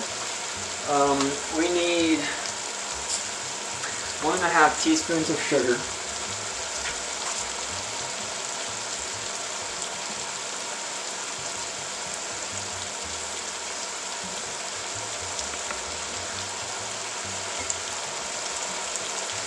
So,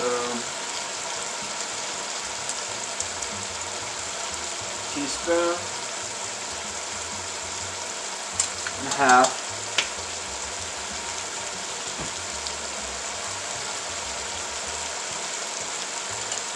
Soy sauce, we need a tablespoon of.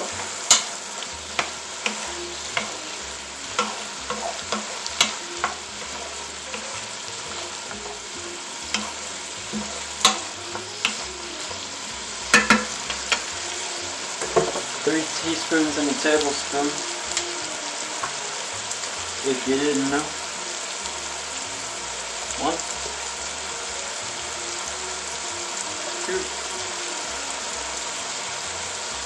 3. Sesame oil. We need 1.5 teaspoons.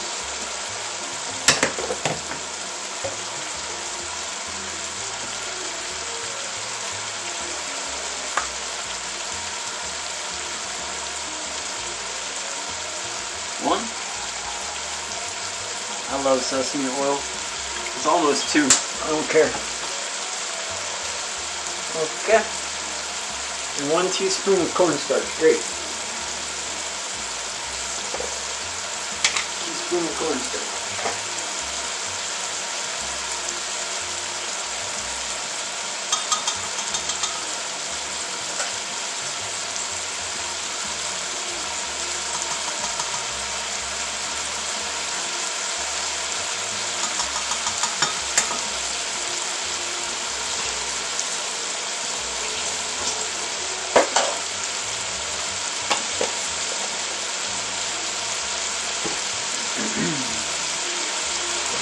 I don't have a tiny whisk on hand, so the fork will be my substitute.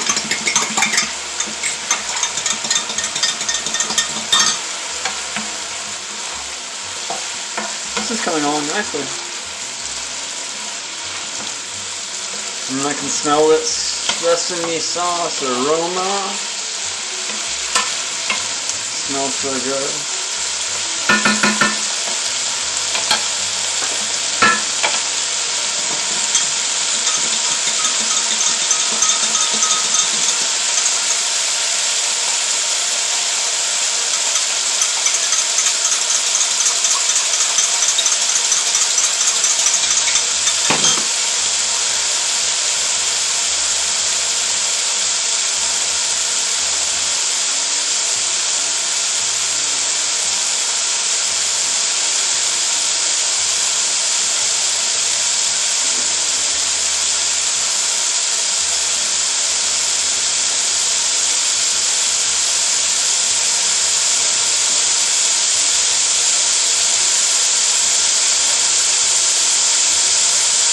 Yes, olive and sesame oil.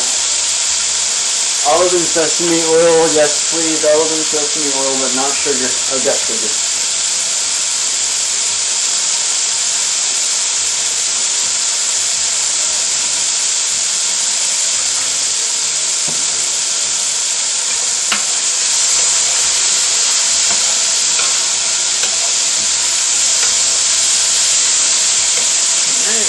Grab one of these and see how it tastes.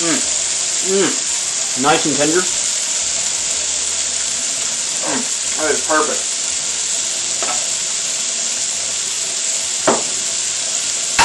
That is perfect.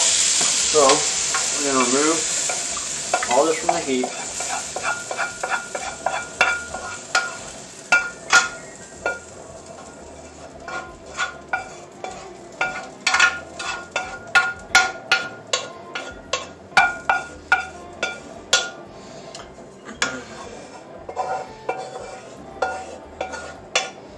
It says to wipe the pan out with paper towel. I don't understand the point of that. Also don't understand what the point of keeping all of this warm on the side is either, because we're just going to put it right back in. So that's okay. Let's get some more Earl here. Still over medium-high heat. I'm going to turn it down just a touch. Get my chicken.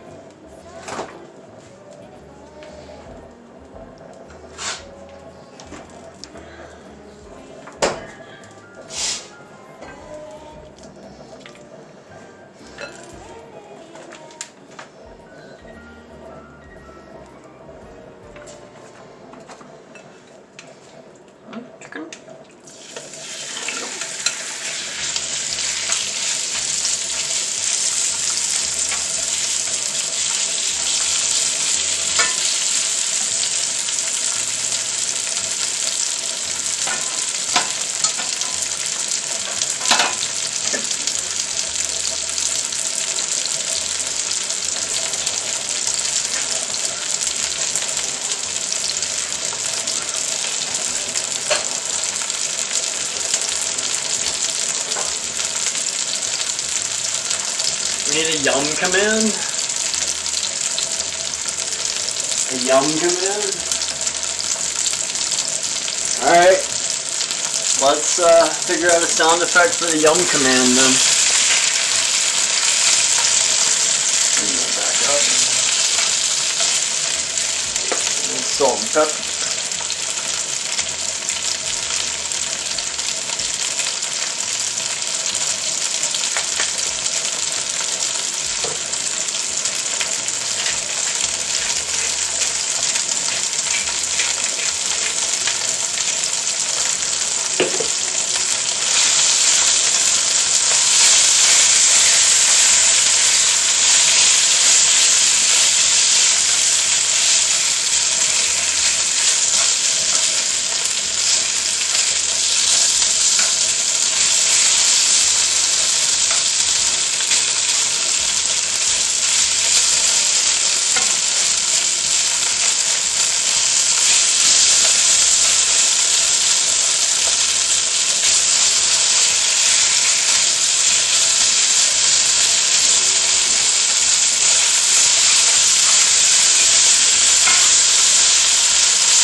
just going right back in there, so I don't mind it being, you know, the whole raw chicken touching thing. That pro chef move right there, man. That pro chef move. Yeah.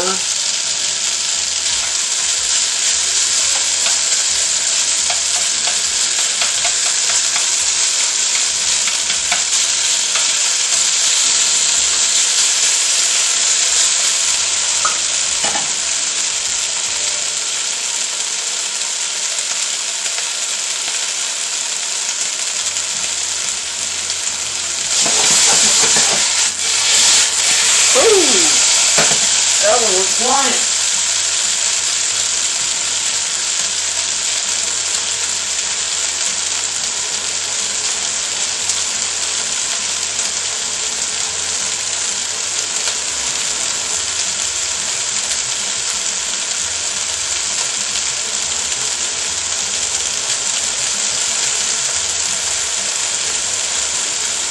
Chickens aren't supposed to fly, right? Chickens aren't supposed to fly.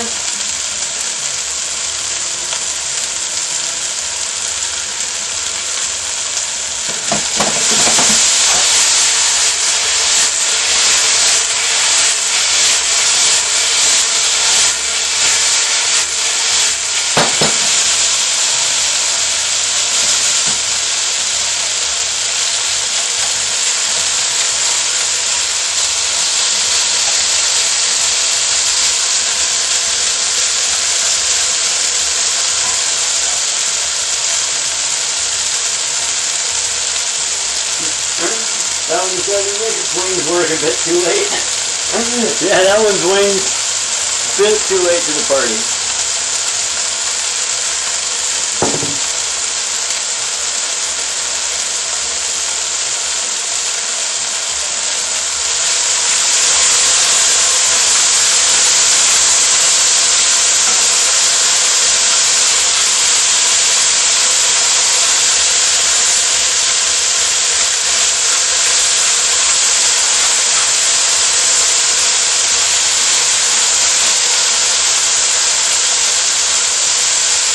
My guess is that most of this is already done.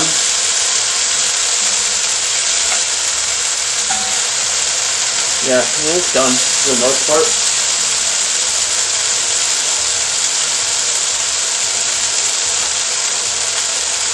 Let it go another minute here. Get a little more color on it.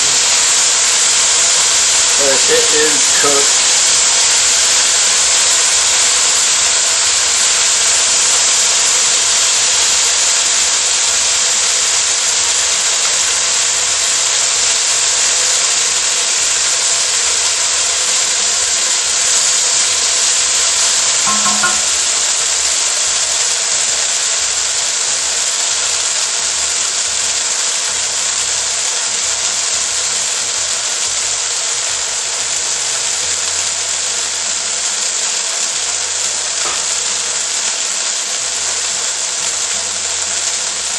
We got our garlic and ginger.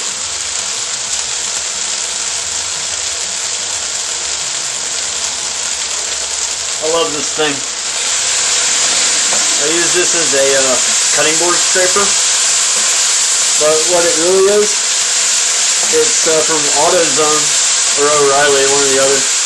It's a auto body tool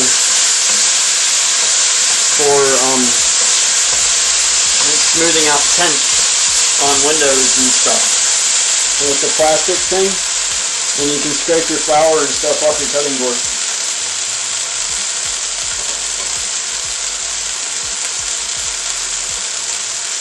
Dungeons and Dragons open gaming license? I've not heard anything about that actually.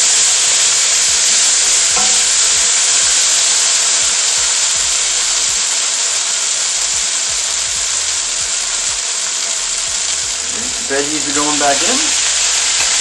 That ginger just smells insanely good right now.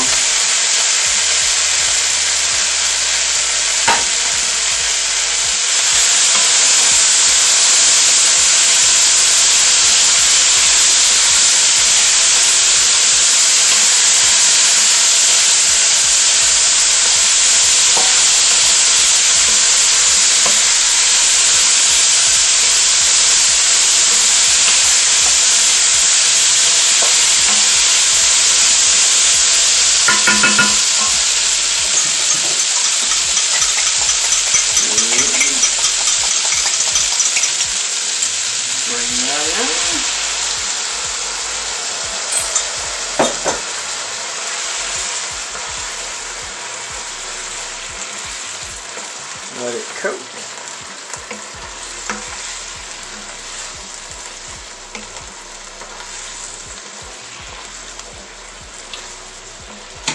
And the rice is just done, just popped.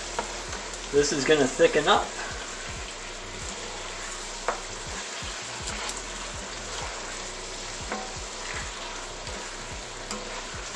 I can go ahead and kill the heat over there. Tint or Rondo, yep, either one. Racing stripes.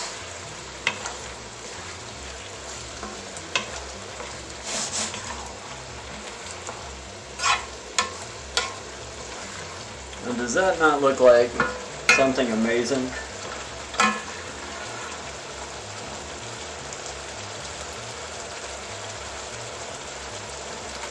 Doesn't that look amazing?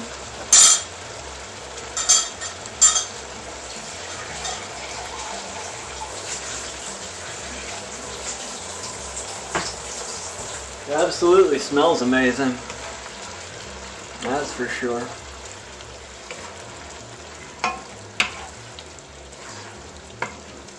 I'm gonna get a little piece and see what it tastes like.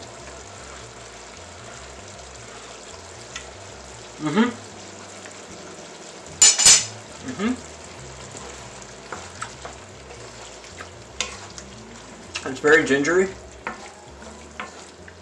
It's very flavorful. Salt is about right.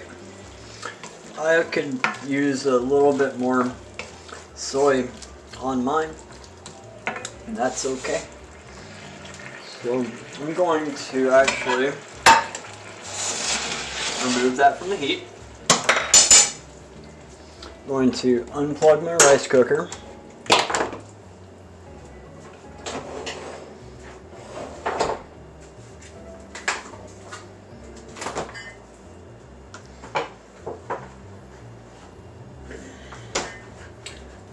Get my handy dandy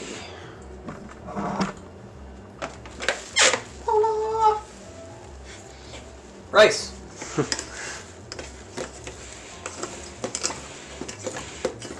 Just like that. I love my rice cooker.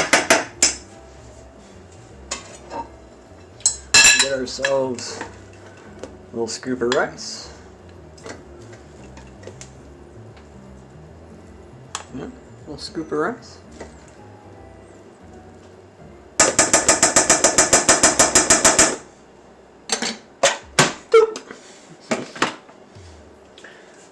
Then we'll go in here.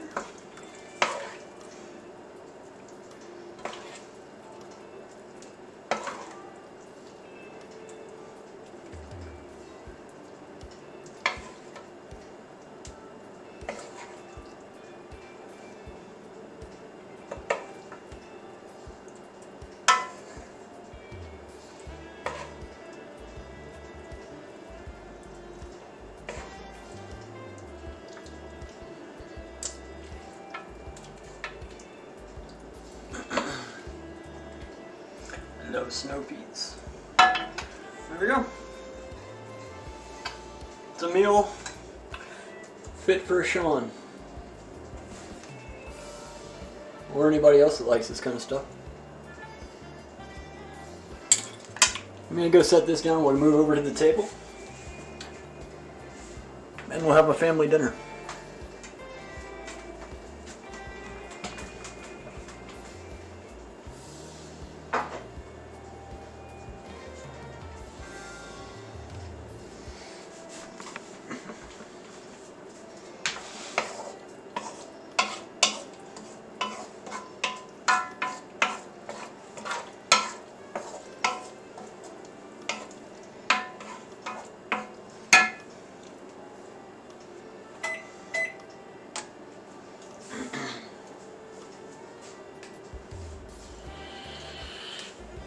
I'm gonna put you guys in the dark for a second, sorry.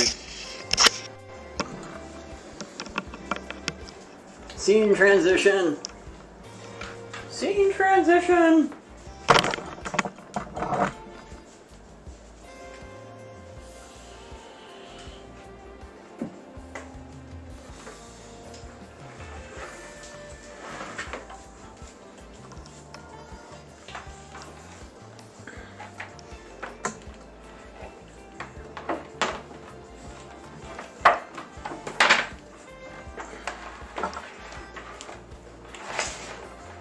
That's the hard part.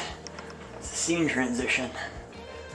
Moving from one part of the world to the other, keeping all of the cables attached. That's the pain right there. That's the part I need to work on. This is just a nightmare. Oh my gosh. Are we there? Are we there? Have we made it? I'll let you know in a minute.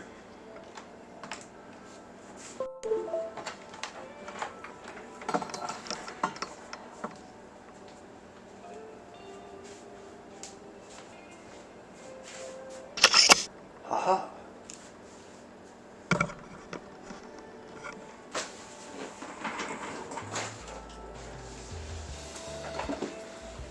Let's see here.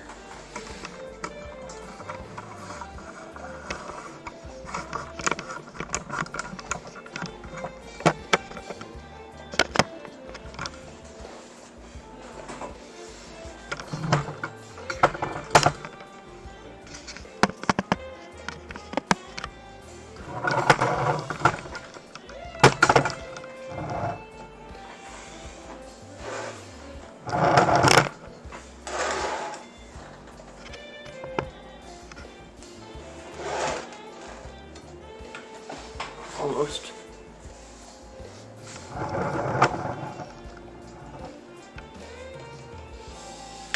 There we go.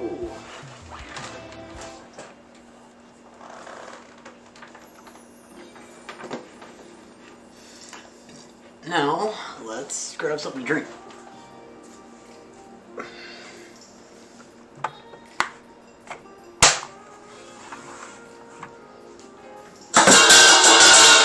Whoopsies.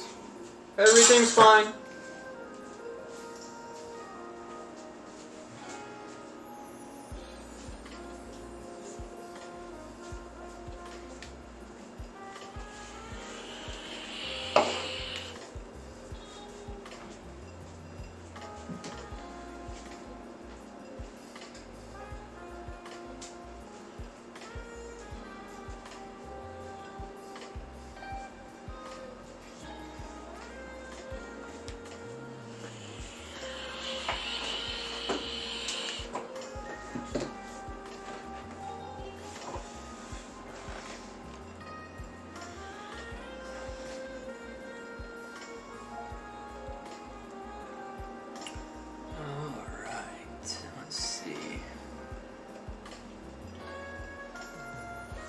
Interesting ASMR. Huh. I must have been when I was doing the chicken.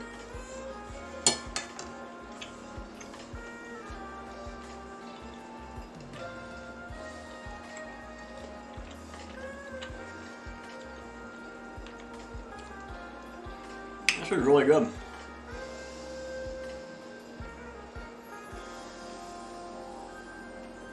That one decided to make wing. Okay.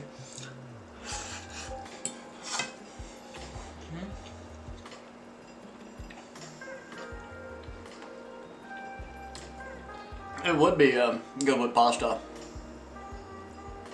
It would be. Moo Goo Gai pan. I forget what it translates into.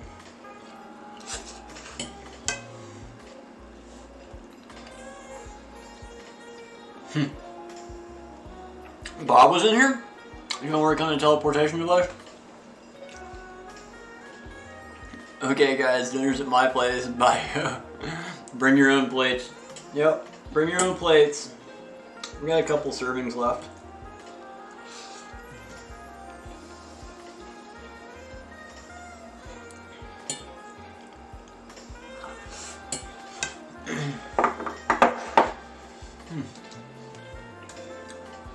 I was going to tell you all about this earlier. This piece of equipment that I got a while back.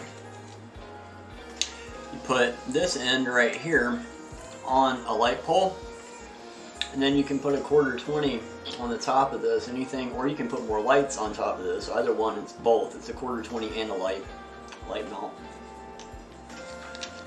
And you might be able to flip it. yeah, you can also flip it for the other light mount. So that goes in there, that goes on there. This goes on top of the pole that I have over there. And then there's another, it's a swivel.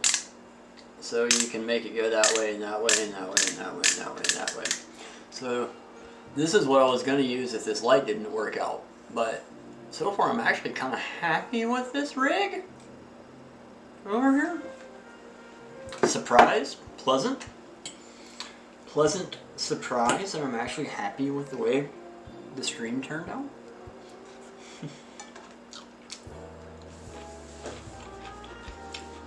That pea just had to go.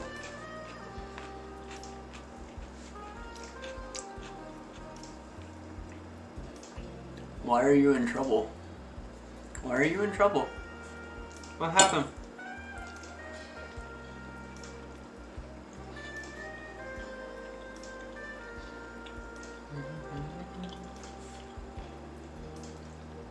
Ginger really comes through.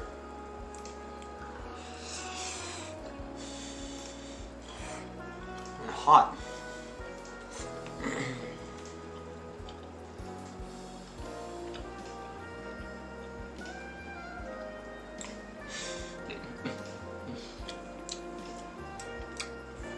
Almost peed. Yeah.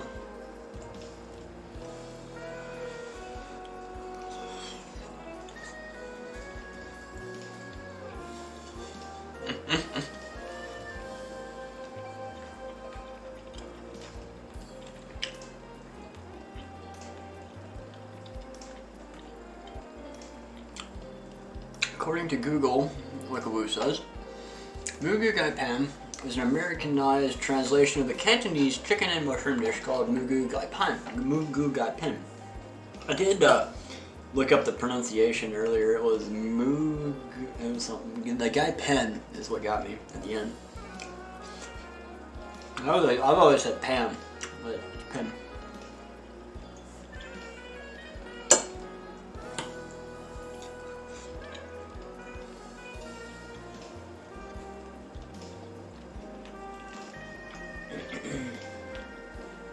I would call this a great success.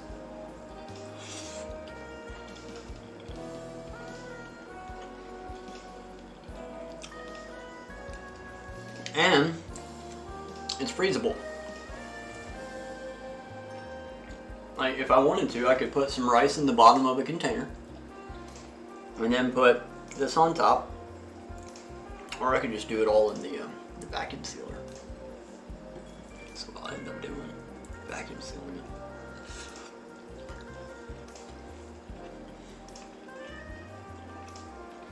You can just braid it and reheat it whenever you want to.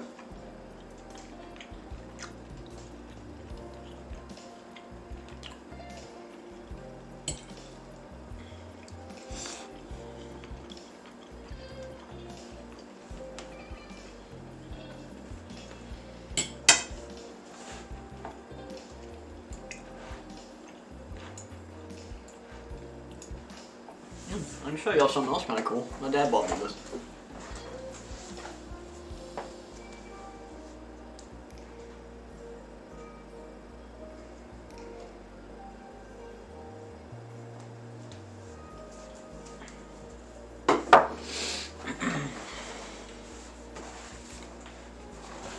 This. It's called a Jogo. Anybody ever heard of these before? The Jogos?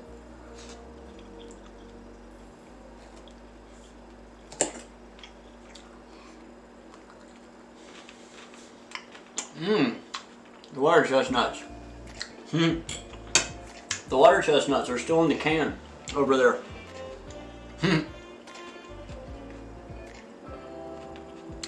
Oops. Oops. Oh well. Still good. You can take water chestnuts off the grocery shopping list now. They're just sitting there, all unassuming in a can, all by themselves.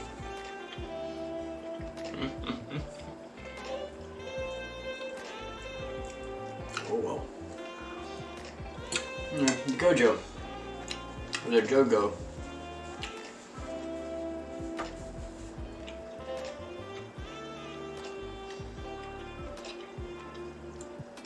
The straw has a silicone sippy piece on it. It has a cleaner, so you can clean it. And then the cool thing is, on this end, that's a filter. And it'll unscrew for cleaning and whatnot. But it's got a little screen mesh on all the sides here. And the idea is you take boiling water and then you pour it over coffee grounds, like in a travel mug or something. And then you stir it up with your Jogo, and then you drink your coffee through the straw. And it's a time saver, it's supposed to be. I've not used it, so I don't know. But my dad got it for me and I thought it was pretty neat. Pretty neat.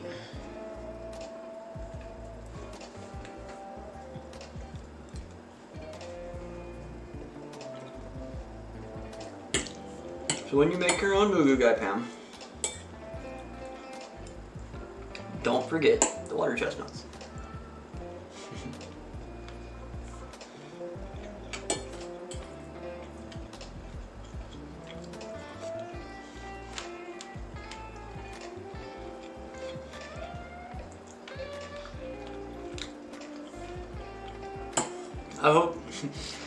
I hope it worked good.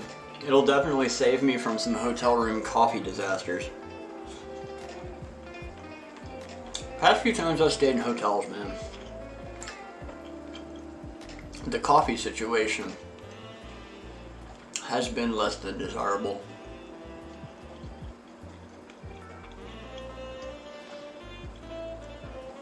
They've gone away from the actual like coffee makers into these little pre-made packaged coffee systems. Not like the pods, but like tea bags of coffee. It's all proprietary stuff. You only get like one. The hotel's definition of a cup of coffee is like this much coffee. My definition of coffee is like this much coffee. Yeah. I bring my own coffee when I go traveling. I bring my own coffee and I bring my own method of brewing it, which usually includes a steam kettle. Alright, water kettle, not a steam kettle.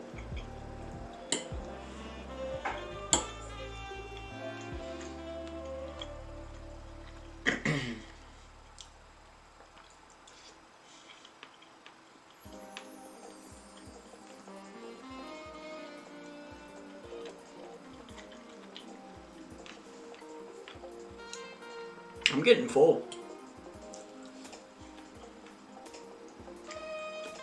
I had 2 hot dogs earlier. I really wasn't all that hungry.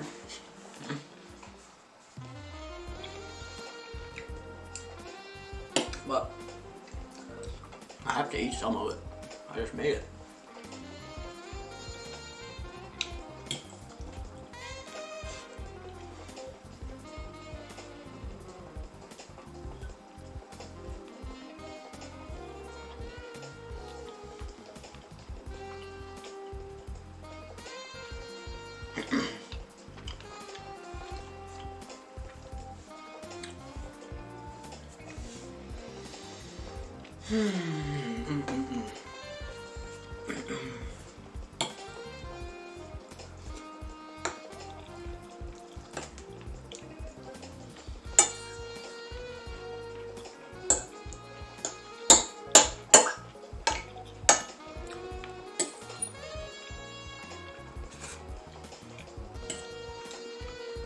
I might cover that up, save it for later.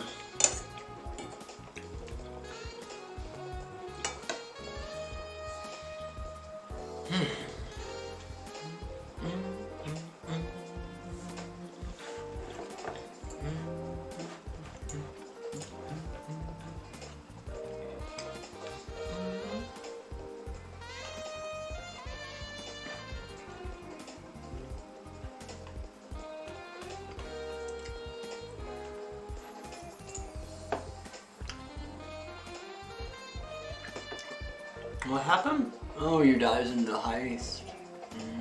Let's see. I thought we... Why you die in the heist but not me? Why are you winning the heist but not me? Give me back my heist! Freaking Doc, man. That guy's hilarious. I love watching that dude. I can't wait for his game to come out. Like... I'm very interested to see how that's gonna go. He's doing a good job at not talking it up too much. But like if this game sucks if this game sucks, then he's gonna have something to deal with. Midnight Society, it's a game dev studio that he's a part of. They're coming up with, and I haven't even done any research in it, I just know that Midnight Society is the name of the studio, and that he's part of it.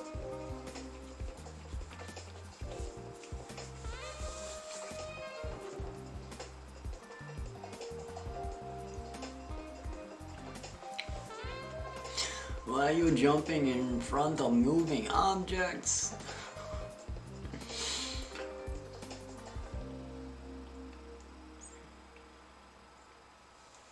Did you sneak ahead and watch the end of that stream? I did. I was trying to figure out what part you were talking about that was the funny part. I wouldn't mind watching it again. The part where he got in his Lamborghini and left? He was so mad. He was so mad. He did not want to be there. Timmy didn't want to be there. Neither one of them. Like, Timmy was happy to be there at the beginning of the stream, I think. But I think Doc got a little bit perturbed, and then Timmy got perturbed at Doc, and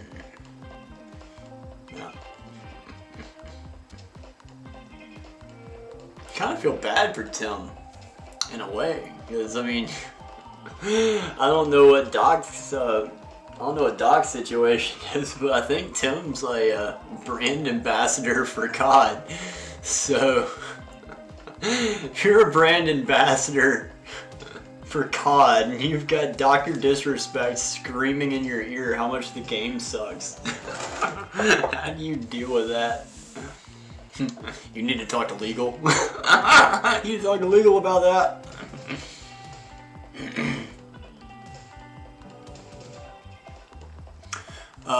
When the game totally effed up on him? Oh! Maybe I wasn't paying enough attention. I mean, if you're inviting me to watch a Dr. Disrespect stream again, then I will. Darn. And if y'all want to watch a Dr. Disrespect stream with me, then we'll do it in the Discord after the stream, man. This guy's hilarious. I don't mind sitting there watching this shiz with y'all. But no, I don't know how many of y'all, I know a few of y'all were at the stream earlier today, the Warfare stream, Modern Warfare 2. Alright, I said something earlier today, and I just kind of keep going back to it. It seems to me that the meta of Modern Warfare 2 is to get to even playing ground. Like, that seems to be the whole point of it, because at the end of the day, like, I don't know, I haven't done a lot of research, but at the end of the day, like, let's say that the best gun, or the best SMG in the game is a Fennec 45 with attachments A, B, and C. Okay? So that means that every player that runs an SMG is going to want, not every player, but many players are going to want the Fennec 45 SMG with those attachments. And some will run a different setup. But it's gotten so mathematical and sciencey now. Like, you can look up how many milliseconds it takes. Like, there's charts. There's charts. How many milliseconds it takes to game over somebody with each one of these guns, each one of these attachments. And they're all within just a couple of milliseconds, you know, microseconds away. There's a lot more banter besides the game glitch. Alright. Wickawoo, have a good night. You've been up since 4. Hey. Much love. Peace out. Take care. Pet the kitties and everybody. All the puppies and kitties and everything. But yeah, the strategy is to play with the most highest powered gun that there is. And there's different varieties, like you're gonna have the high-powered SMG, the high-powered sniper, the high-powered this, the high-powered that, and at the end of the day, just your basic M4 seems to be fine for everybody, except for snipers. Like with the sniper and M4 and a shotgun, like, you're good. But, point of the story, going back to it, is the Fennec 45 is not unlocked, like in base game, until you do certain tasks. So you could pay to unlock this gun. I guess, maybe, I don't know. But you have to do certain tasks and level up. Maybe that's what it is, you have to level up. You can't pay for this one, but you level up and then you unlock that gun. So the whole system here, again, we're back to everybody that's playing the game's just trying to level up to an even playing field. And Activision's made that hard to do. They've made that really difficult.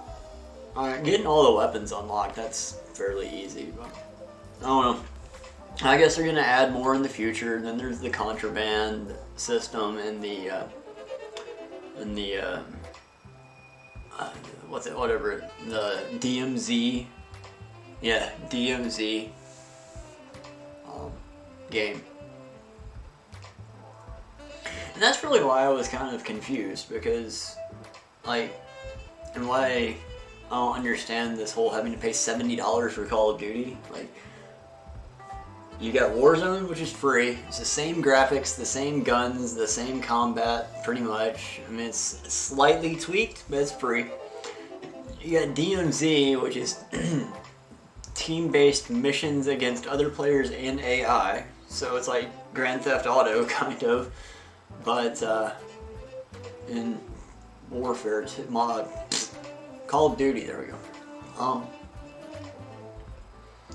Then we have Modern Warfare 2, and like that offers me what, 4 or 5 more match types, like the 3-on-3, the 6v6. There's a battle royale mode in there, as far as I know, or a free for all. Maybe not battle royale, but free for all. So I think the battle royale stipulation means that it has closing rings or something like that. I didn't buy any ice cream today either. I was on a mission, man. I was on a mission from Dad. Or not, but I was there to buy Moo Goo Gai pan ingredients. I forgot my ice cream, man. What is EBS, Psycho Ducky? I would rather play EBS. No ice cream. Wow. Yeah. Yeah. I'm not totally out. It's just I don't really particularly want to eat the kind that I have now. Epic Battle Simulator. Not familiar with that one.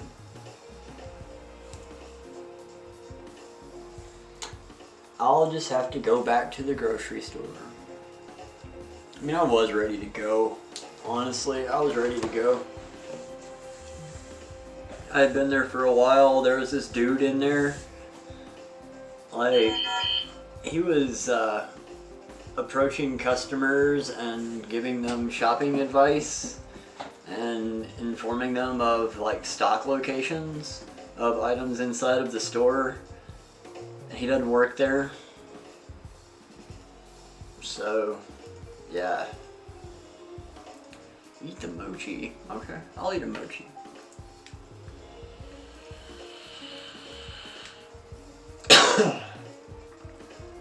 I'll eat a mochi.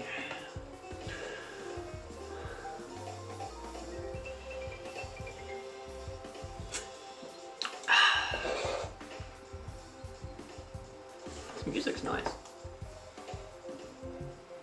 You can get a whole... You can get Kool-Aid Man armies, John Wick, Nikola Tesla armies, battling armies of histories. That sounds interesting.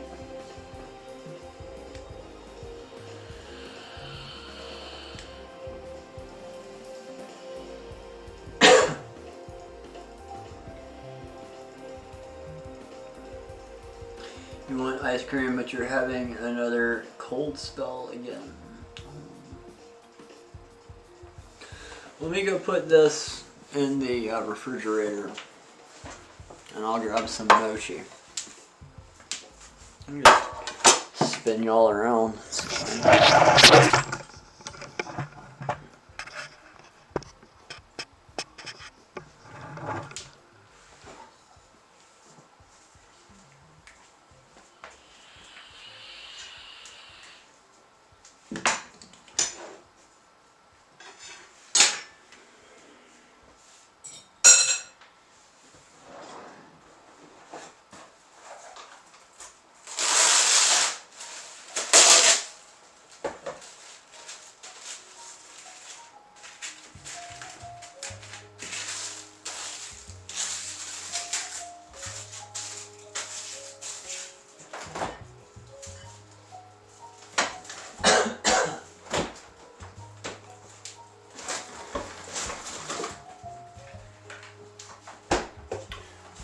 Mochi.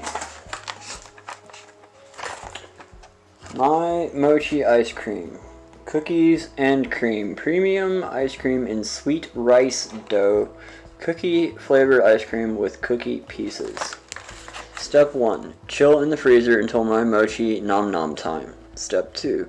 Let the mochi ice cream sit a minute or 2. Step 3. Sink your teeth into amaze balls. And it says, get ready for things to get a little weird. What turns to, whoa, when you take a bite of my mochi? It's ice cream snuggled inside pillowy rice dough for unprecedented puffiness. Weird, right? It just works. Why make ice cream that's chewy? Well, why not? It doesn't make... It makes no sense, so don't think about it too hard. Just ride the wave of disquicious satisfaction. And ignore the fact that we made up a bunch of words. Disquicious satisfaction. Satisfaction. Okay. And this is what they look like.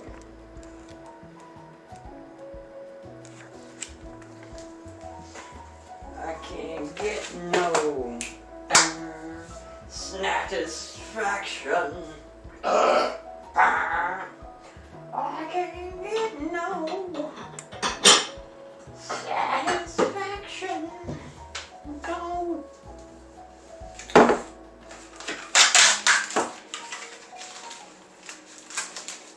Bloop.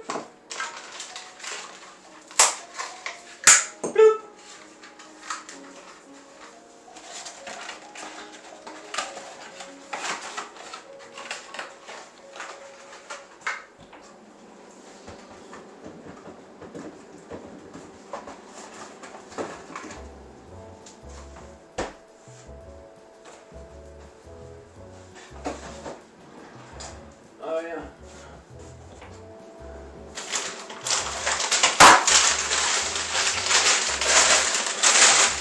keep the rest of Bean's relatives in the freezer. You know.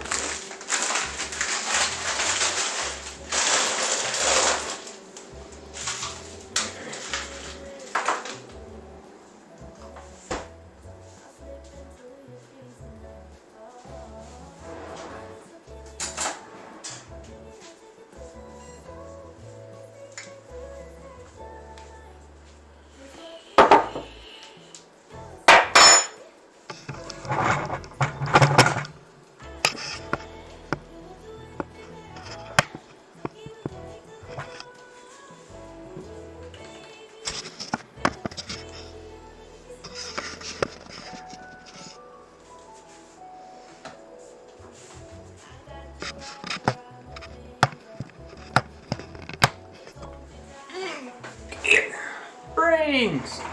Hello, Brains! What's up, man? Welcome to stream. More brains. You missed dinner. You want ice cream, but you spin me right around, baby, right around. Next time you buy s'mores mochi. Okay. Okay. Or vanilla bean. Okay. You know, at one point in time, that market, that Asian grocery store that I go to, they had a chest freezer, like the size of this table, bigger than this table actually, and it had little baskets in it, and it was a reach in with the tongs, of course, your tongs, and you could reach in and get different flavors of mochi, and it was like buy it by the pound or buy it by the piece or whatever it was. I think it was buy it by the pound mochi. All different flavors. Or Kohl's freezers. Or Kohl's have freezers like what you just described. Oh, cool. Yeah, they have lots of cool stuff at that place. I do, you know, if I go out tomorrow, then I should buy a blowtorch and we can make the plantains. I have some plantains.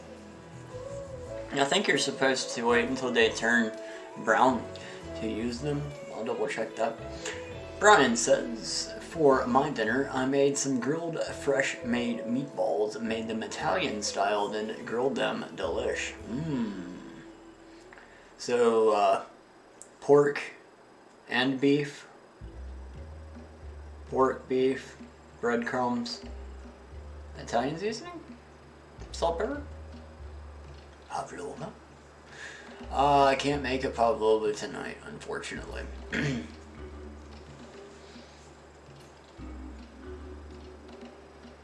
That would require a little bit more cleaning than what I am prepared to do right now. Pork, beef, and veal. Ah, veal. Gotcha. But I will make it a mission.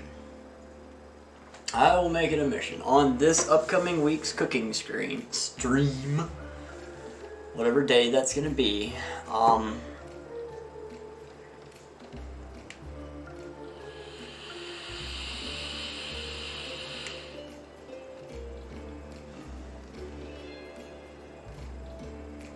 Whatever day I do a cooking stream, the next time I do one, I'll make a pavlova.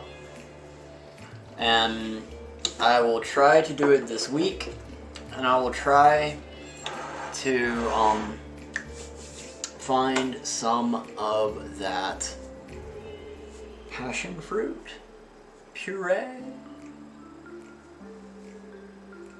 So question, is that passion fruit puree sweetened? And if it's not, could I just buy a passion fruit? Would it be the same? Let's see if this is ready to eat yet. You gotta let it set for a minute. It's very kind of hard. Mochi. Boy, that's overexposed, isn't it? That's not gonna... This camera is just not the greatest, but.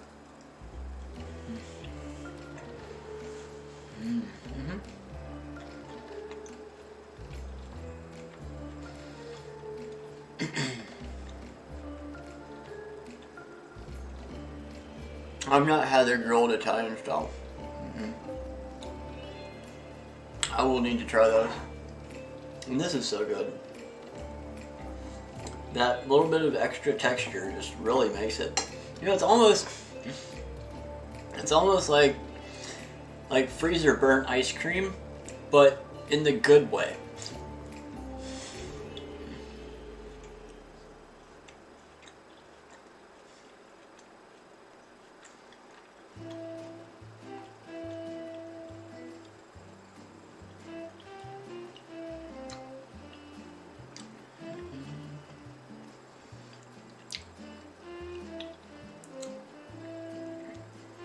Did I have brekkie? Always after the 4th coffee.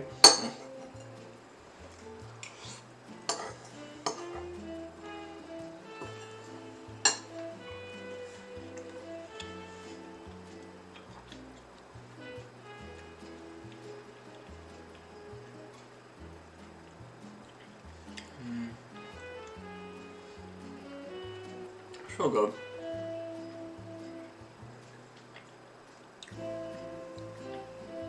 I don't know why this works, but it does.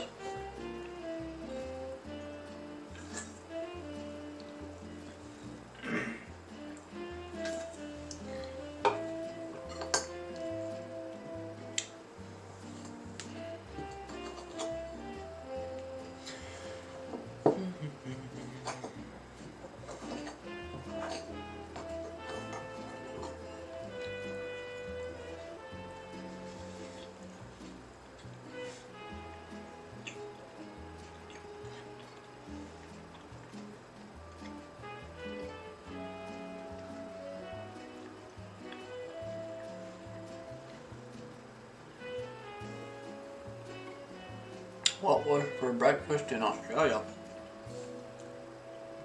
What was for breakfast in Australia? Boa constrictor, scorpions, crocodile,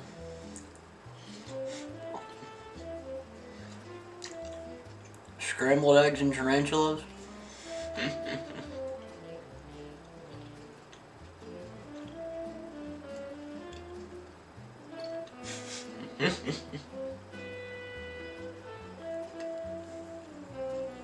Kangaroo eggs. There you go.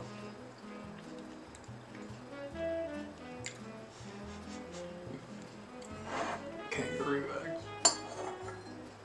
Like the cleanest ice cream bowl ever.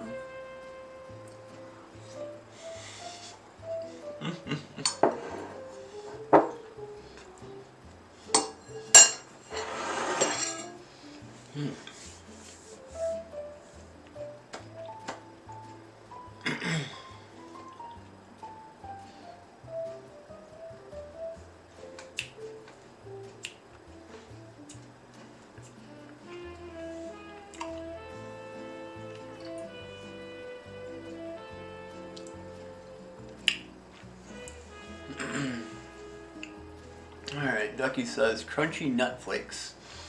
Just right cereal combo with some brown sugar and then a shot of porridge. Lunch was beans on toast. I'm a fan of cheese and beans on toast. I am a fan. Beans on toast is not a American thing to my knowledge. I don't know if you guys know this guy, but there's a guy on YouTube named Michael Cthulhu. And he's from Ireland or Scotland. I think it's Ireland. I'm not sure. But beans on toast. The Michael Cthulhu guy used to have a show on Discovery, Travel, History, one of those channels, called Big Giant Swords. And he would make big, giant, double-handed, like, I probably couldn't swing them. Like, they're so big. Swords. And they would, you know, slice watermelons and milk jugs and all the stuff. Like, real life-size Buster swords, man. Anyway, he did a video one time. Like, the show had been done for quite some time. It jumped the shark, got canceled, whatever, but he was still doing, I think he still is still doing YouTube content. And he did a cooking video one day. It was cheese and beans on toast. And I was just like, so amazed at the simplicity and how good the cheese and beans on toast was. He buttered the bread, and then he grilled the bread. Now I think he put the cheese on the bread. I'd have to rewatch it. But the key to it all was the Heinz beans.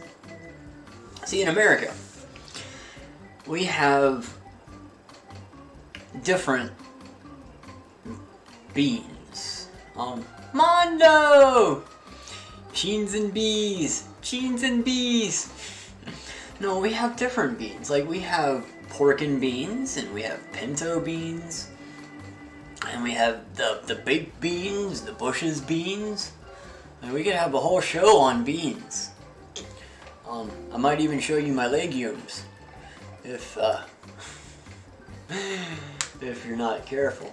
But the Heinz beans are something that's just not an American staple. We have something kind of close, but it's just not the same. But man, I went on a search for those Heinz beans in a blue can, and I found them. Like $5 a can or something crazy.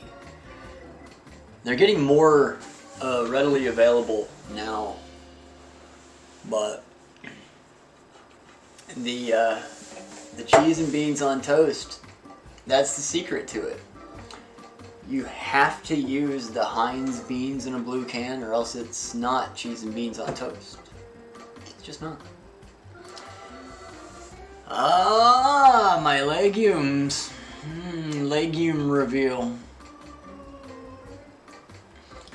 Garbanzo beans. I'll eat a whole can by itself. Ugh. I don't know about all that, man. I like garbanzo beans. I do like hummus. Hummus is good. I'm not really a big fan of the chickpea just like on a salad or by itself. Kind of awkward. It doesn't stab very nicely. It rolls off the fork, or you know, if you're eating a salad, it rolls off the fork. You know, the garbanzo beans are good. Good source of is it protein? I'm not sure what garbanzo means. Fiber, obviously. I guess fiber, obviously. I don't know. I don't know nutrition. I just know how to cook the stuff. I just know how to cook it. Heinz beans are in a green can. What? Are we having a red dress, blue dress, green dress, whose dress situation here?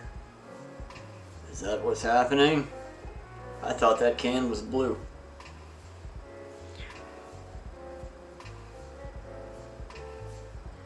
Huh. Well, it ain't your dress. Oh.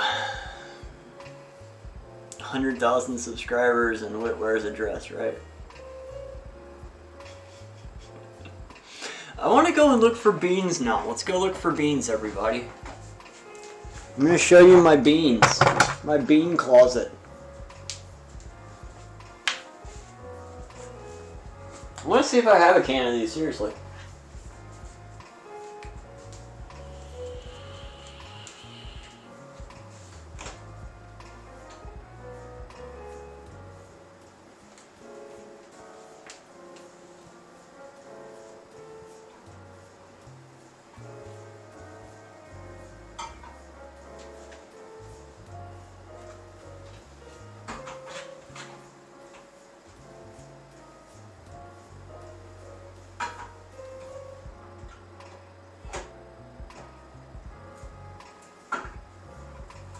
not seeing any.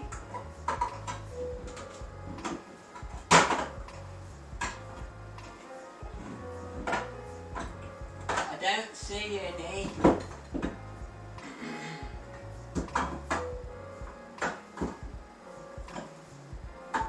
Plenty of other kinds of beans.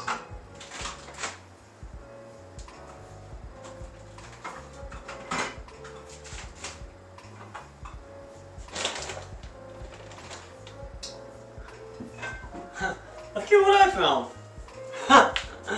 Look at what I found. I found a can of sausage gravy. That's a can of country sausage gravy. That's a good buy. July 2023. Hey, sausage gravy for the win. There you go.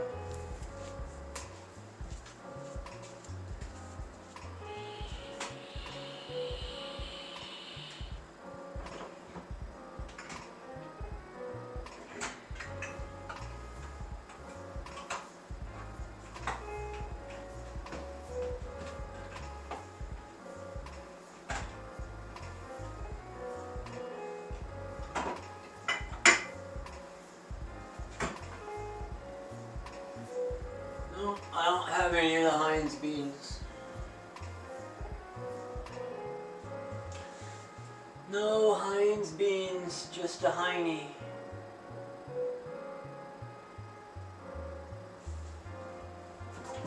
Some SpaghettiOs? Want some SpaghettiOs?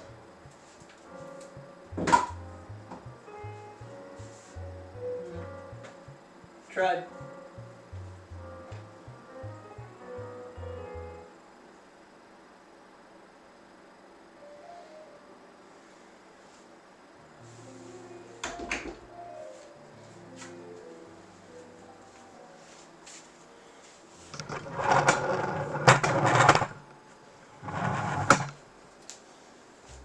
I looked.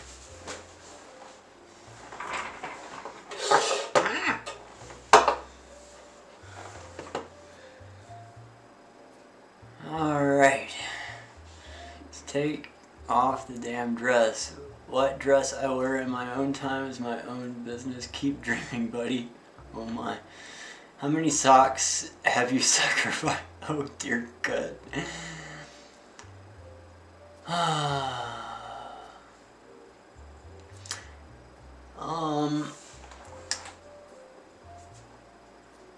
How many socks have you sacrificed? Oh dear gosh. And now you need biscuits. Oh my. Now my phone goes off. Sean, what are your predictions for guest entrance to the Royal Rumble? Mine are X-Pac and The Rock. Question the second. Who was your favorite guest entrance in the past Royal Rumbles? Goop in Gorp. Be right back. Good questions. Good questions. Let me think about the answers to those questions.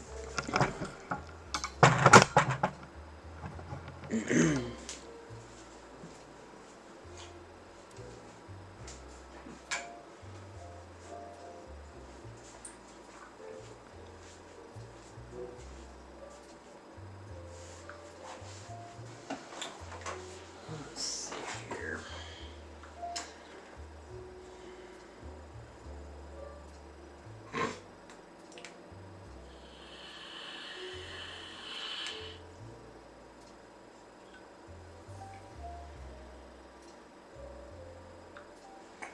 Ducky is sending me pictures? That looks blue to me.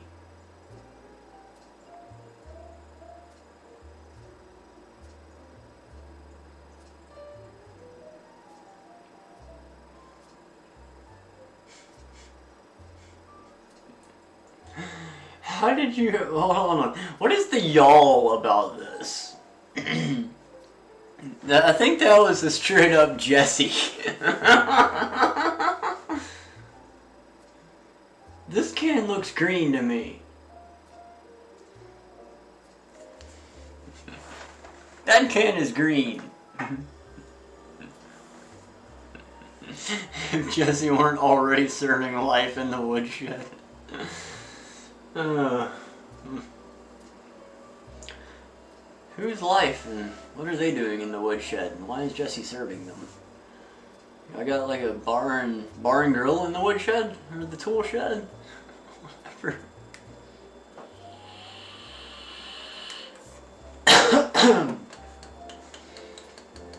Happy and comfy there. Let me see. Is Heinz beans can blue or green? Let's ask the internet. Let's ask the internet.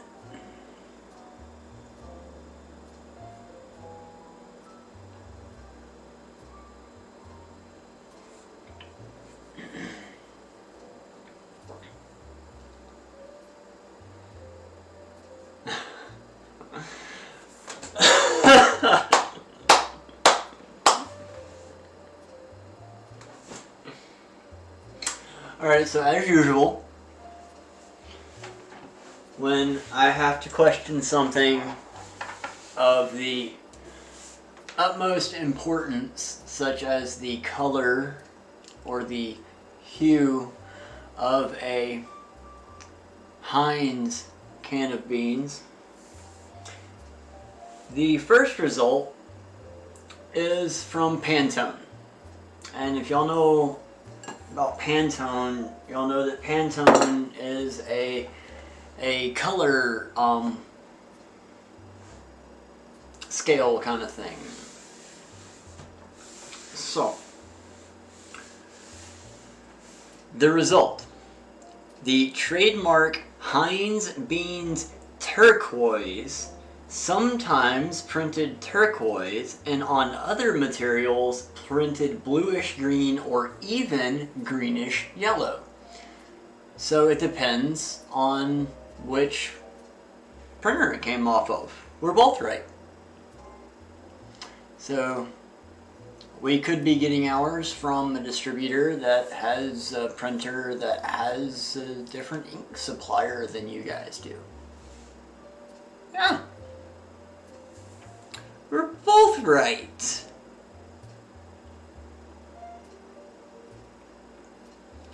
The official color of Heinz Beans Blue is Viridian Green.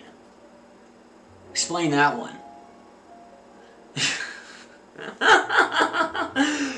Viridian Green is Heinz Blue.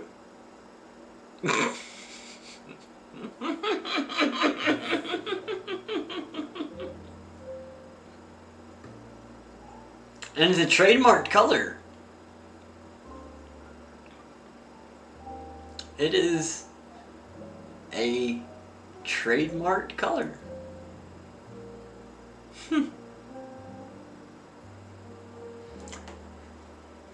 The one instance in which he admits two rights are correct. Yeah.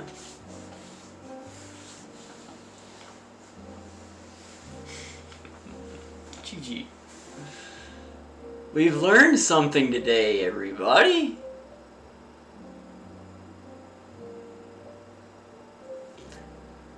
The history of the world in 52 packs. 21 Heinz beans.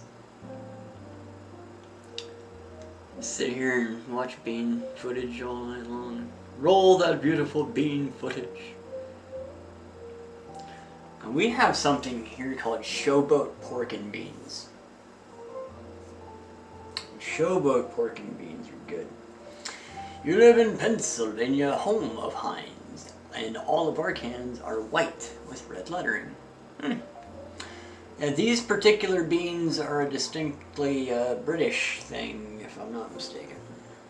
I don't know. I could look it up. I mean, I have a computer and a phone, but too much work, you know. I gotta move the old digits around, input the information, absorb the information, process the information. It's just a big old pain in the tuchus. Internet culture. Who wants to Google anything? Oh, Jesse lives 2 hours away from spam. Tell those people to stop calling me. Stop sending me emails. Stop sending me like marketing crap. Like unless it's Hormel, like they can. But all of the spam comes 2 hours away from Jesse, somewhere near Minnesota, in or around Minnesota. All of the spam. Now we know where to go.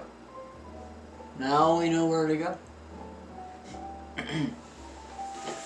I've actually enjoyed watching a few of those videos on YouTube, studying and comparing and contrasting the different spam type products from across the world. Even my dad likes spam. I like spam too. I like the brand name spam. It seems to have a better texture than the off-brand spam, the treat. To me, anyway.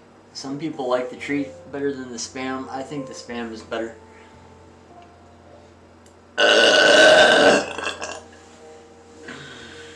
And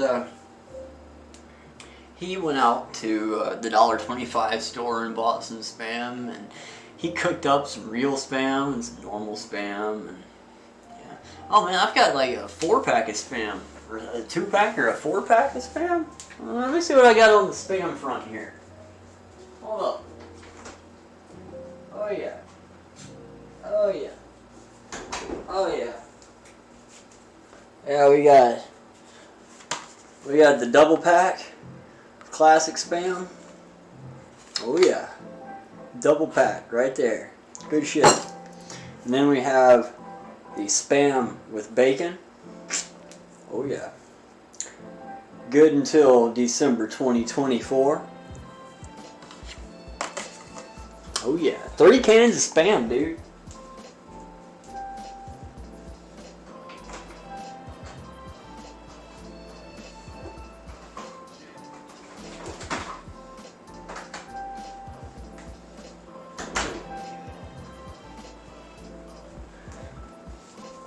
Give me back my spam! Give me back my spam! Fry that bitch up with some bacon grease! I agree. I agree. Oh yeah, yeah. The Nigerian Prince version of spam is the worst. Hidden Valley Ranch flavored spam.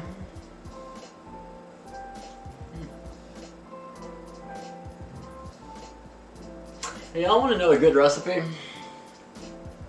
You take 1 package of Hidden Valley Ranch salad dressing, the packet, the powder, and you mix it with 1 tub of sour cream.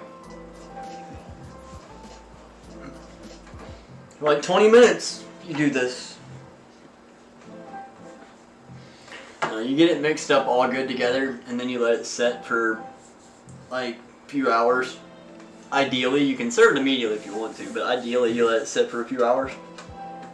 And then you stir it again. And then you eat it. That's it. That's it. That's all you need. Ranch dressing, mix, and sour cream.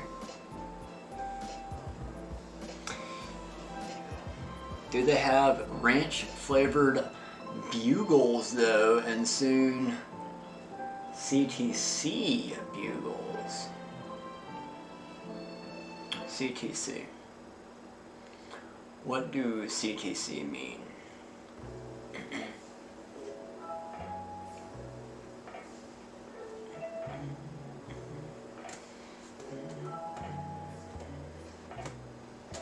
CTC.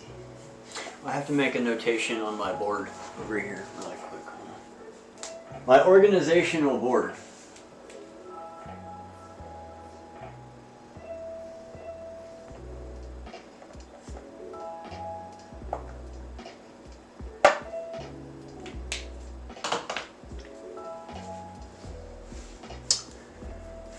Oh, Cinnamon Toast Crunch. Oh, you know, I saw Cinnamon Toast Crunch seasoning in a thing like this. I was really happy when I saw that, and I was like, why are you getting so excited over this? Like, yeah, it's cool. It's like Cinnamon Toast Crunch in a coffee creamer situation. And then I was like, it's cinnamon and sugar, dude. Like, put two things in a mason jar and shake, and you have the same thing. And to be honest with you, you could probably buy a boatload better cinnamon, better quality cinnamon than what they're selling in the Cinnamon Toast Crunch branded cinnamon shaker thing. If the seasoning wasn't so huge, make some. Get yourself some sugar and some cinnamon and put the two together. Imagine that's all it is. It might have some brown sugar in there. I'm a fan of brown sugar. Like, if I made some for me, I would make it with brown sugar. And speaking of brown sugar, y'all, brown sugar butter. Brown sugar compound butter. That, and also a little bit of cinnamon if you want to, but brown sugar compound butter served on a yeast roll or on a like a breakfast croissant. Oh, yes, yes.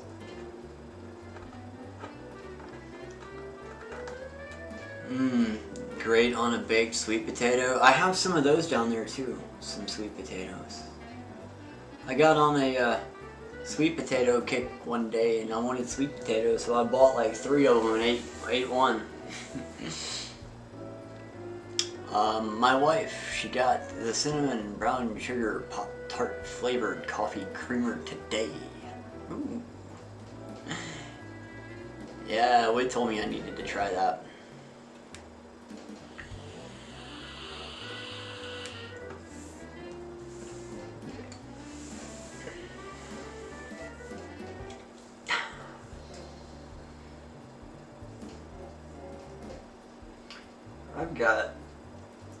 I've got the ingredients to make apple pie. I've got the ingredients to make...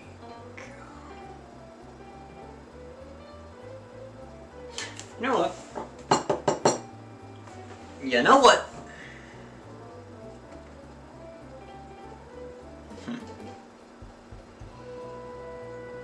No, that's gonna require me to... It's gonna require me to clean that. I don't want to clean that. I was gonna say we'd go ahead and make a pavlova, but y'all wouldn't get to see it done. Like, it would take all night. It would take all night to make pavlova, cause it's gotta cool. That's the thing. Like, making it, you can put one together and... Well, how long does it take, Ducky? Yo, Red X. What's up, man? How long does it take to put one of those together? Like, maybe 10-15 minutes? But it takes like 4 or 5 hours for the process to happen.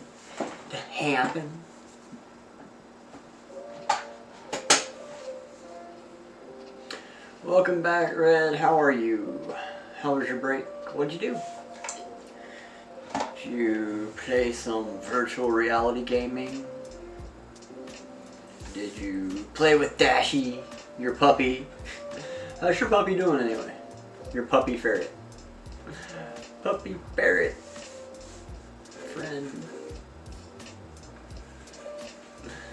You've gotta, like, I don't know, dude. That ferret needs to be like an emote or something.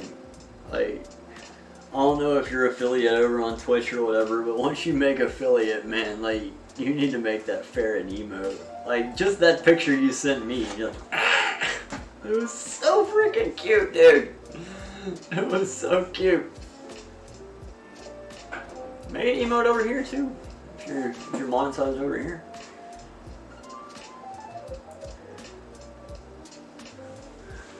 Psycho Ducky says, yeah, that's why you make it in the morning, and then it would be cool enough to decorate before dinner, and then fridge till dessert. Technically, this is morning for me. I still have 20 minutes before my noon. Midnight is my noon, if you will. I go to bed early in the afternoon. I go to bed when the chickens are rising. You gotta get more pics like that? Yeah, dude.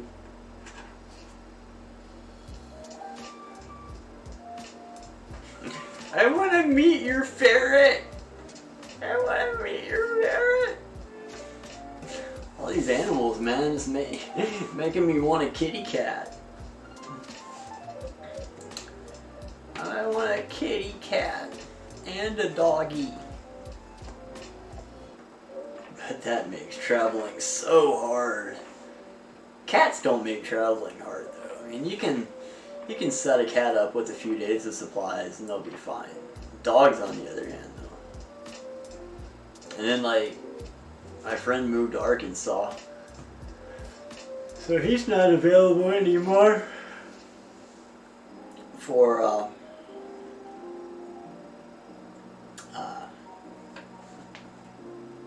dog sitting. Used to have a hamster, but it passed away after 3 to 5 months. Oh wow. A rat terrier. I don't know what kind of dog I would like. If I could go on a choose your own dog adventure.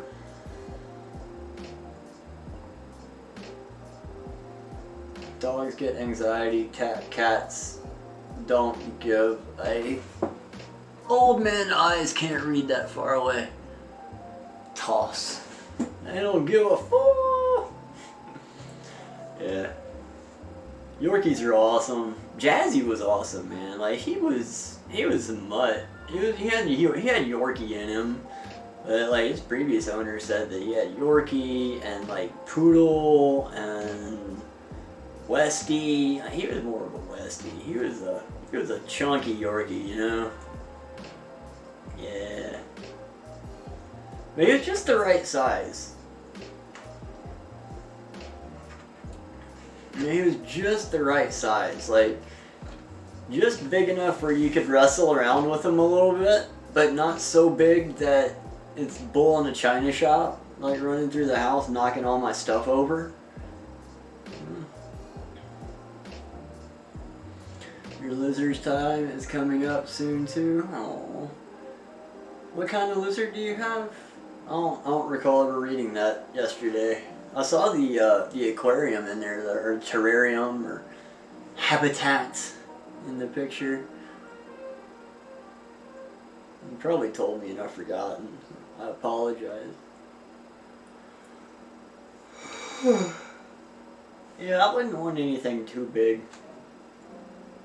Border Collie would be cool. I do like Australian Shepherds, but I don't like Australian Shepherd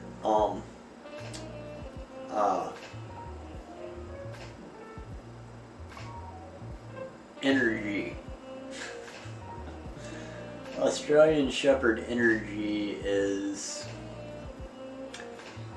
back when I had just as much energy as the Australian Shepherd, yeah. But that's too much dog, man. An Emerald Swift is a green lizard with blue belly and really fast. Okay. Look this thing up. Emerald Swift.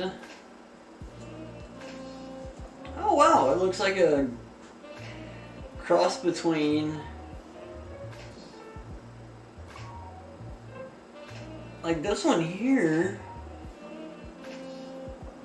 The first one that I see on Google It looks like a cross between a bearded dragon and an iguana. Like, its head structure looks like a bearded dragon.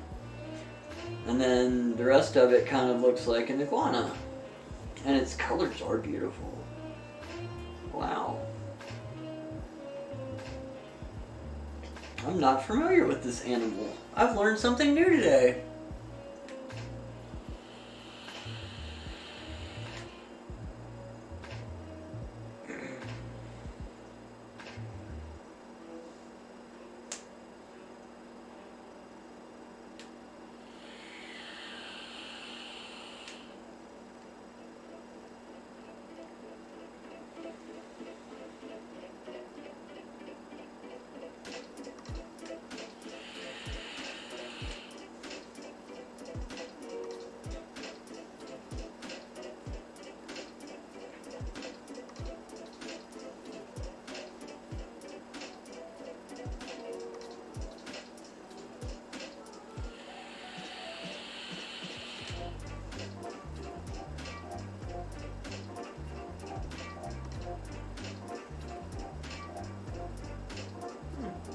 They're cute little things, aren't they?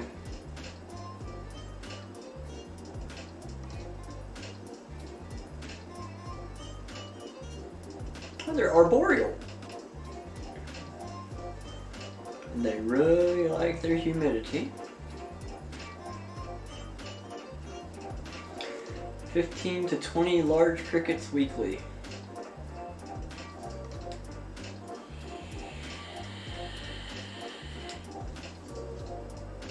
They don't bite often, but they also don't like to be handled. Okay. Neat. Is yours friendly, or does it not like to be handled as well? Like, my tarantula, like, I've never actually tried to handle my tarantula, really. I put her in a transfer cup a couple of times, but I never picked her up and played with her or anything. We have an understanding. I leave her alone. She does her thing, I do my thing. It's all good.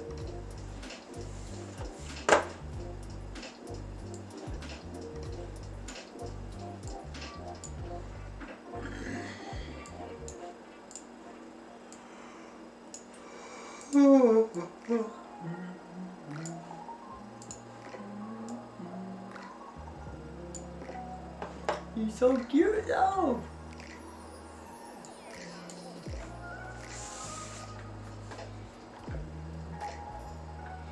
It was kind of cool. Like the other day, I noticed she was out of water, and she had her foot inside of the water container, and I went and I got some water and I put my hand down in there, and usually when I put my hand in there, she kind of scurries away off to the corner.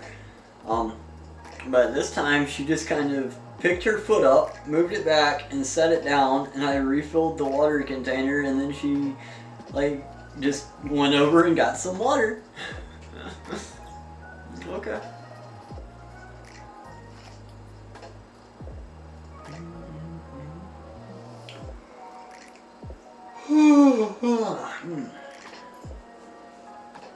Thanks, Dad. Yeah, pretty much. Pretty much.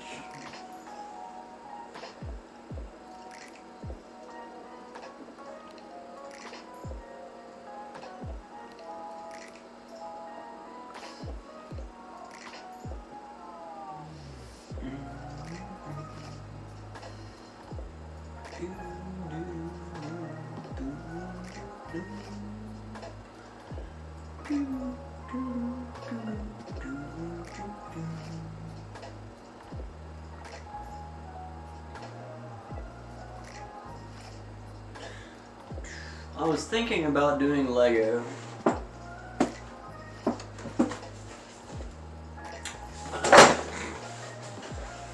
don't think I need to do Lego.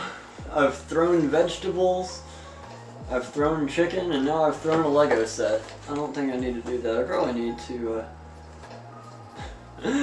get in a chair someplace and go to sleep. I love these architecture sets. I do. there's a few more of them that I would love to have before they retire. I can almost guarantee you I'm gonna get that stinking pyramid one. I mean, I like it just enough to want it. But out of all the, like, I've always loved the architecture sets. I've always liked these. And I've never bought them for myself. Like, even in my 20s, my early 30s, I always thought these were cool as hell, but I never spent the $60 on them or whatever it is. But now I think, I don't know, like if I can get my dad on board or my grandmother on board or something, like instead of giving me clothes that I generally won't ever wear or other stuff that I generally won't ever use, maybe I could get them to get me these for Christmas. I don't know. It's 11 months away, for goodness sakes. You know. Today you made a DIY hide area for the ferret. Ooh, cool. I like DIY stuff. I like DIY stuff. I mean,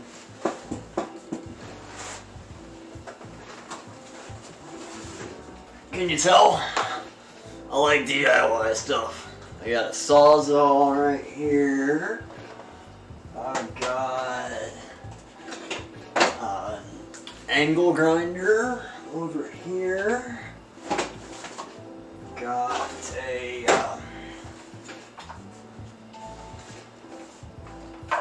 I've got a vroom saw over here. Whatever you call this, the vroom saw, circular saw. I like DIY. My Sawzall.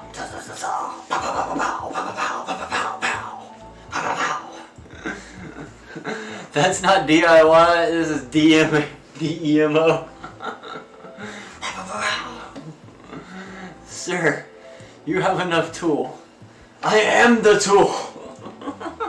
I am the tool.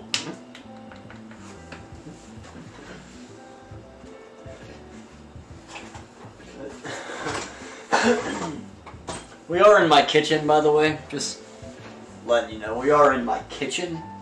So in my kitchen, I have my coffee pot right here, my coffee mugs, my Milwaukee battery charger, Milwaukee bag over here, Milwaukee bag, husky bag, woodworking tools bag. Yes, the houseplant section over here with, this is Fern. We have Fern over here. Fern is the citronella plant. She has a name. Yep, the citronella has a name. Her name is Fern. And underneath all of this garbage, I've got my favorite tool besides myself. My impact driver. Milwaukee Fuel brushless impact driver. It's a beautiful thing.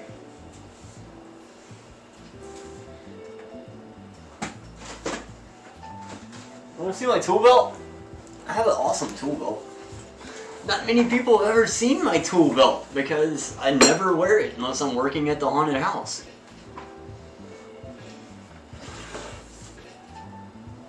What? I am my favorite tool.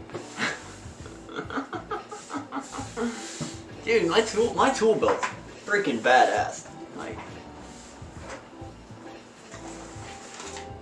here's my tool belt. And I think I just found my gloves. I was looking for those. And here's my tool belt.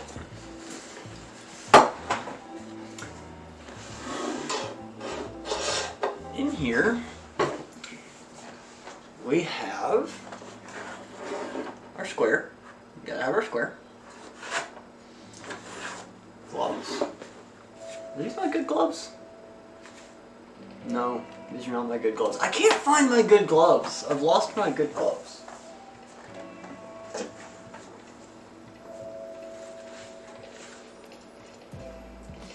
Maybe these are my good gloves.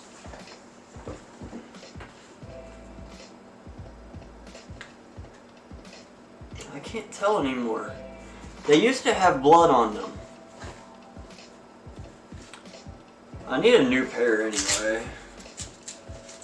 I've worn out so much stuff. Oh yeah, these have a hole right there.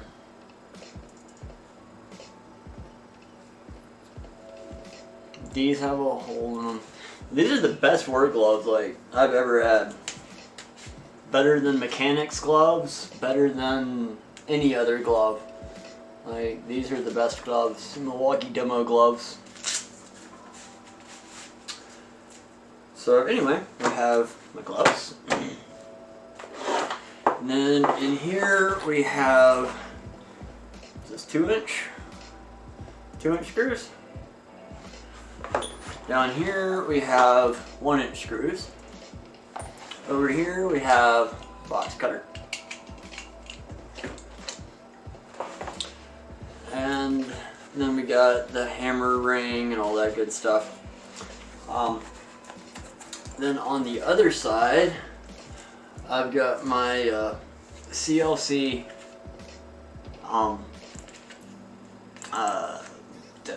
thing for the tape measure clip.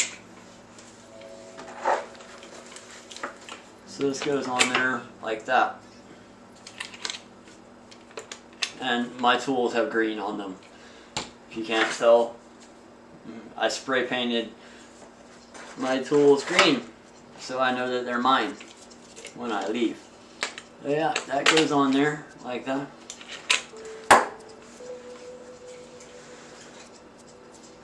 Like, my tool bag is really nice tool, but it was a really nice tube, but my belt, I love this.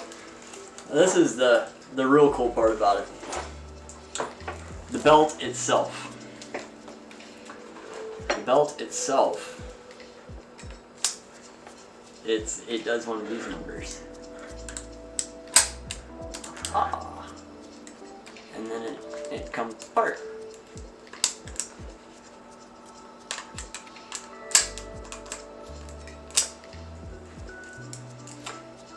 Mr. Whippy Van just went past. Ooh, what's a Mr. Whippy Van? Is that an ice cream truck?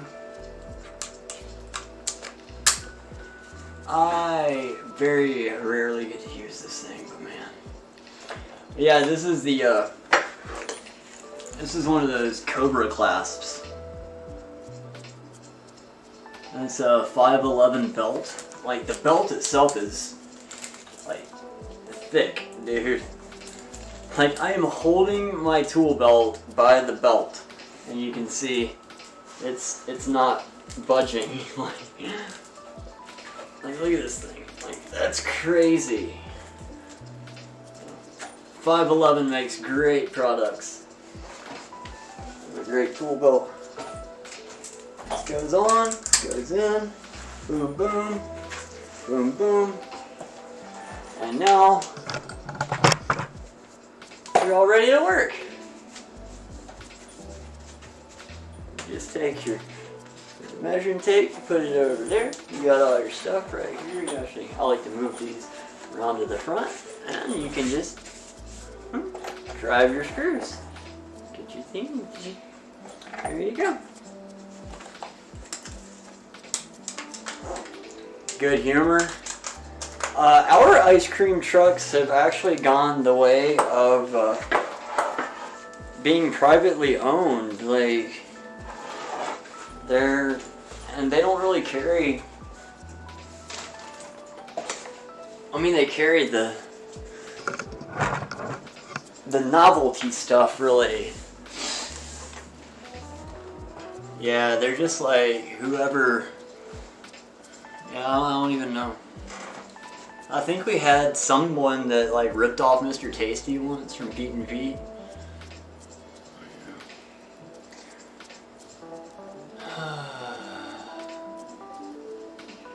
That was fun. I can show you all my tool bag if you want.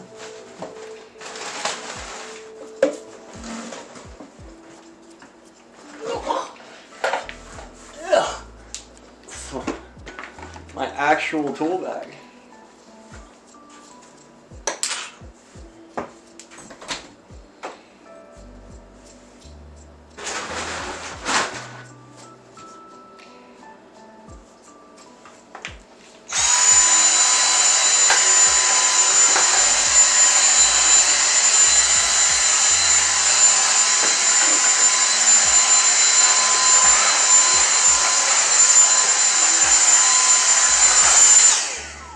I had to vacuum.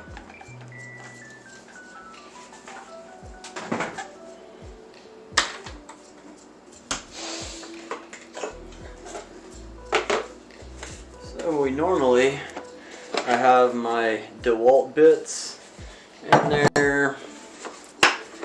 I've got my one set of my Milwaukee bits. I've got a couple of these. Knee pads. Keep a pair of knee pads in here. These are great knee pads. They just go around like this, and boom, and you're good to go. I usually wear one on my left knee when I have to work outside.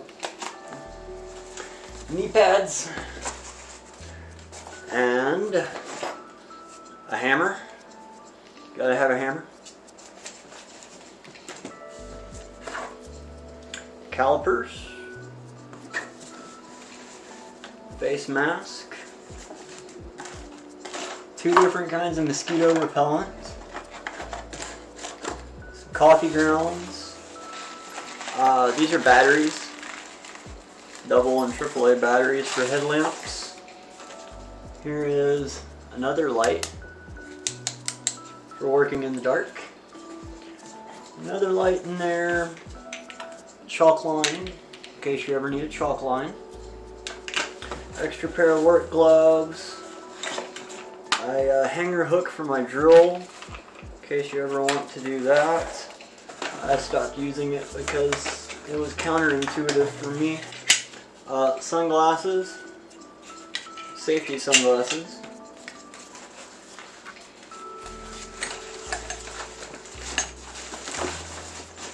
And we got a really cool crescent wrench. Check this out. So it's a wrench, and it does that. The ratchet kind of, and then it opens back up.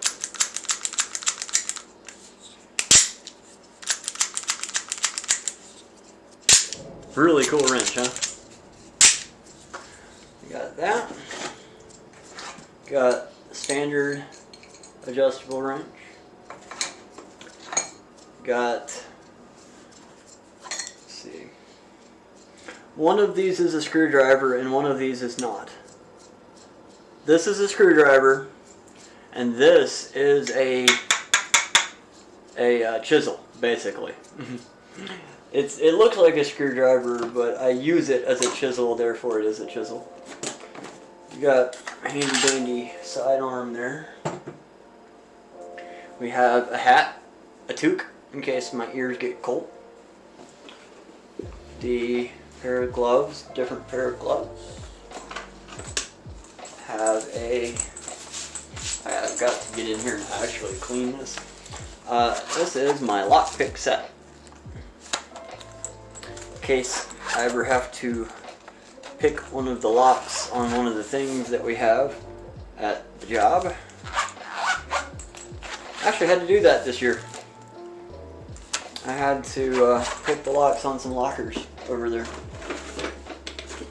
Have even more bits and drivers and stuff. While I've got this way, I am just going to go ahead and put the vacuum in there. I've been meaning to clean this out anyway.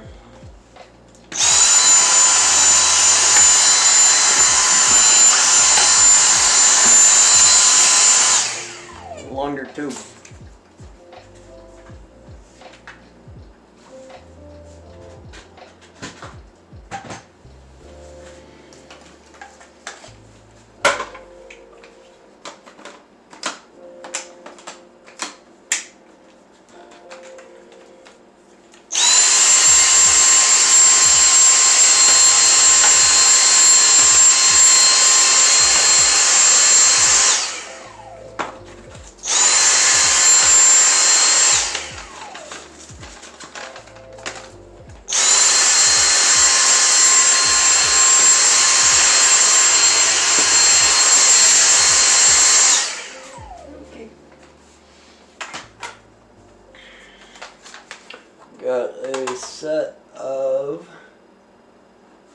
precision screwdrivers. Oh, wait, I have a camera over here. I keep looking at that camera, it's not even on.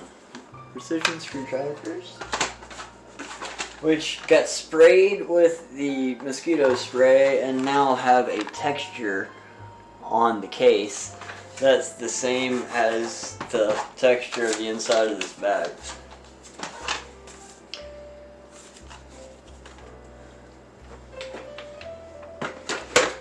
We've got what else is in here?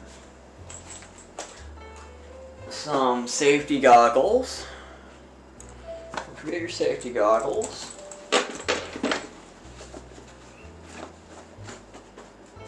I've got a pencil that for whatever reason I started sharpening but didn't finish. Got a Sharpie. You need a Sharpie.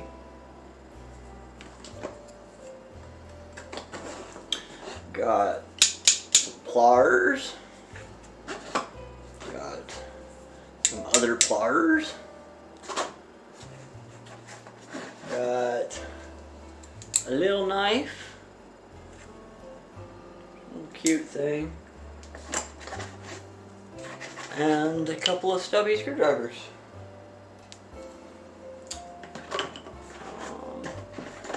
What's on the outside? Paperwork. Stuff. I also have a nail file.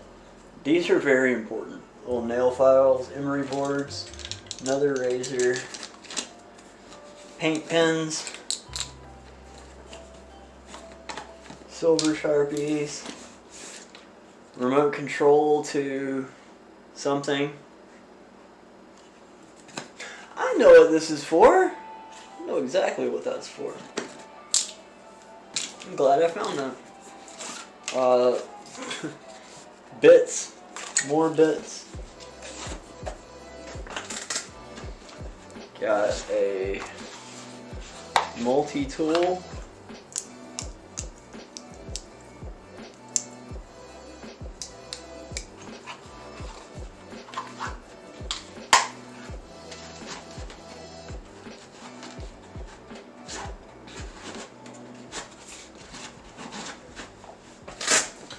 And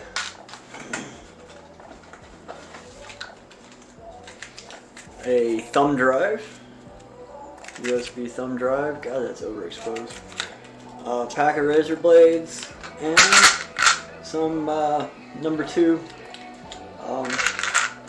bits.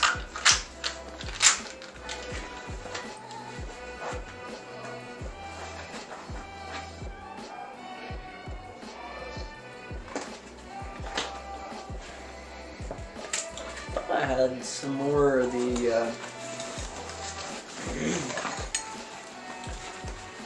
there's something else on the sleeves in there, the Walt sleeves. These you can't buy at Home Depot. You actually have to, or Lowe's, you have to order them special. Like, we get these from Amazon. They're longer than the ones that you get at the Lowe's. I think these are 3-inch sleeves, and they only sell the short ones over there. Oh, they're such a bits. Yep, these knee pads are really good. I like my knee pads.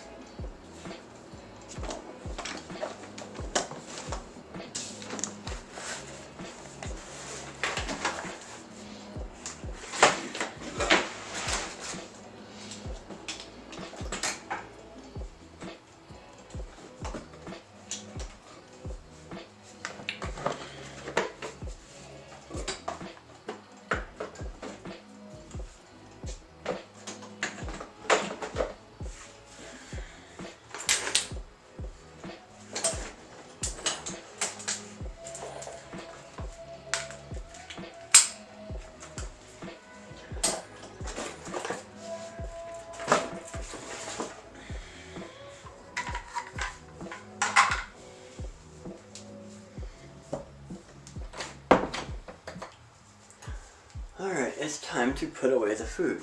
So I'll turn y'all around.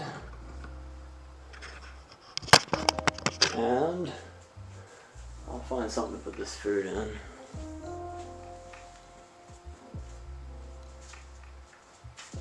There's no sense in vacuum sealing this. I'll eat this or give it to Dad.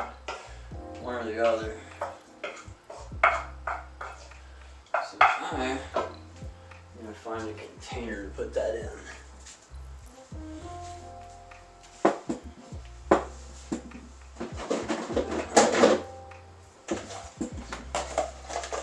This might be big enough.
Where's my tape? I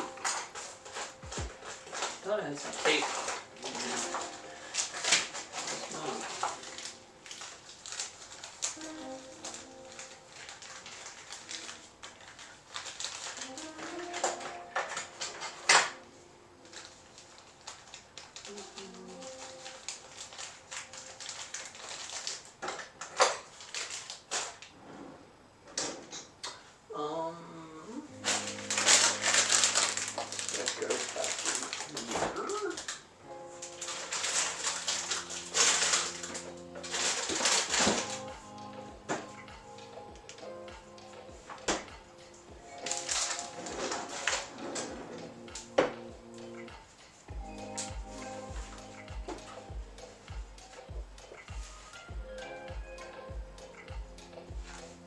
Right on the top of it, and I need to take it off with a little bit of isopropyl later. I can.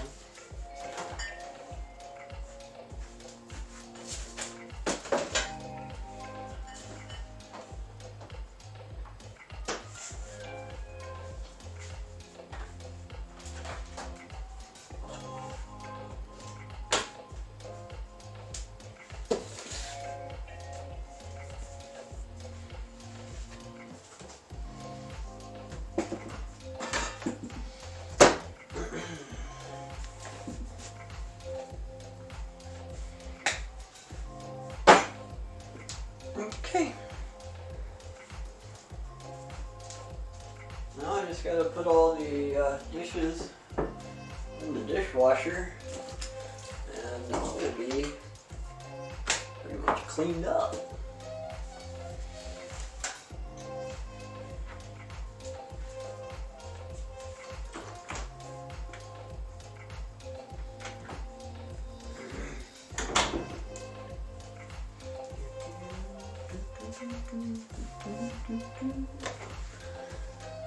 Alright.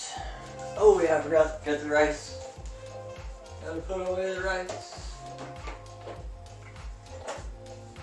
The other fun thing about this, put a lid on it. It's done.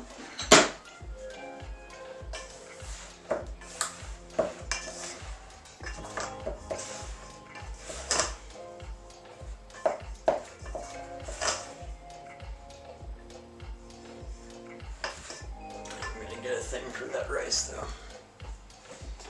wonder if I have one down there. Let's find out.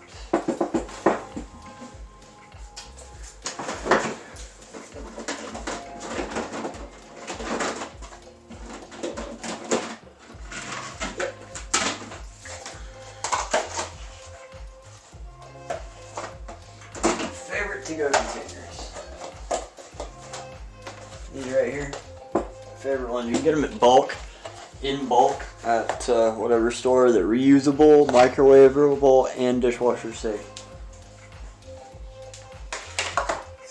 And they come in like a huge package too.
Done.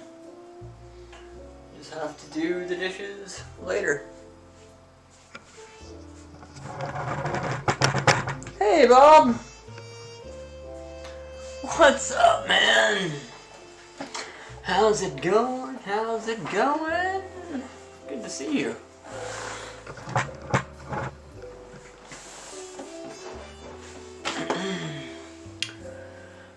Bob, Bonnie, buddy, yay! Lazy day, you watch TikTok all day long. Lazy Saturdays are good, yeah. Working on another horror film with a faceless doll and getting it to walk. Okay, alright. Working title is The Night Bum. Okay. The Night Bump. Okay. Creepily awesome. The rice and vacuum sealing and the rest of the chicken later on. Yeah. You're making fried chicken tomorrow. Yeah, air fried pork chops are good. Air fried pork bites? I've not done that. Oh, thank you, Bob. I appreciate it. We made our Moo Goo Gai pan earlier, and we made, well, I ate some mochi. That was good. We went over my tool chest over here, my bag of tools, my tool belt, my collection of tools that I have in my kitchen.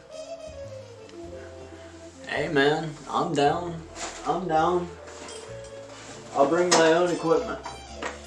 I'm ready to cut up the cow. Okay?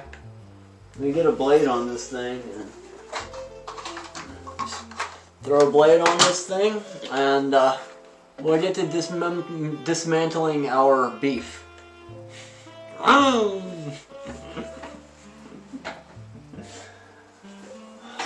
love my life sometimes.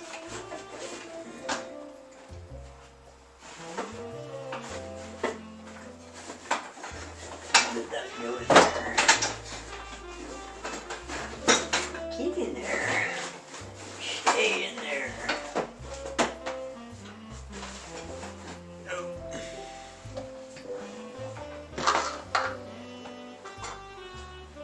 I would love to cook sometime, Bob.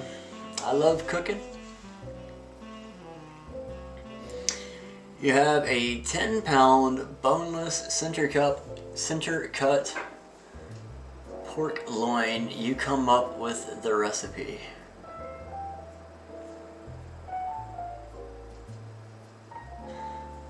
Brine it for about 4 to 6 hours. Oh yeah, and I had two mochi bites. 2 mochi ice cream bites. Cookies and cream flavored.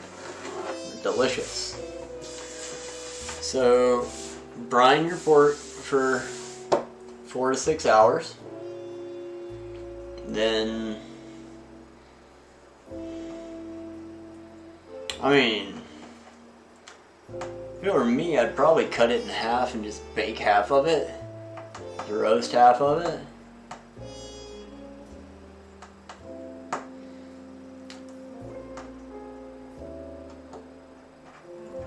Don't forget the mochi bowl. Oh. She means don't forget it on the table for the dishwasher. Smart. That's why you guys are here.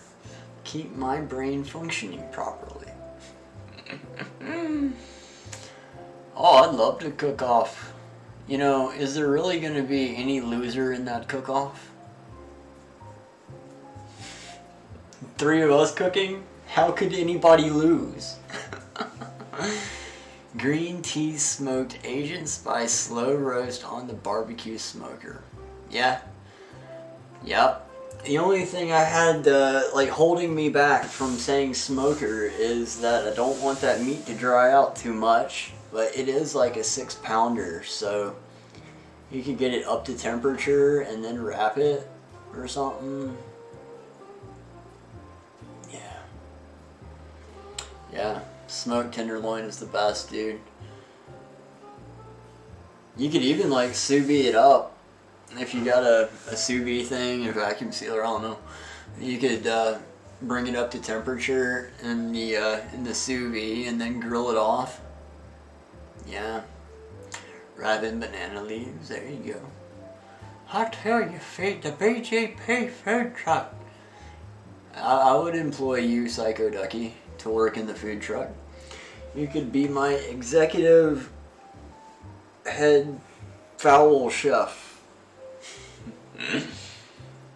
Yeah, man. You could be a chef in my food truck. All we need now is some capital and a business plan. So once we have those 2 things, capital and a business plan, we'll make this BGP food truck come to life. And we'll have like buy-in partnership programs and like investor, programs, and we'll have the brain fart. Hey, Bonnie! How are you? It's good to see you. The capital is in Washington, D.C. Isn't it all? All of it. They just keep taking more and more every year,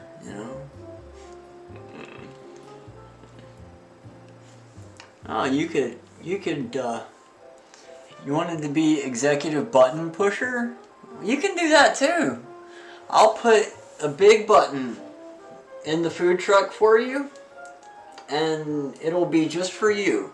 Like whatever color you want it to be, however size you want it to be, like it'll be your button. And you can press it whenever you want to, but only when warranted,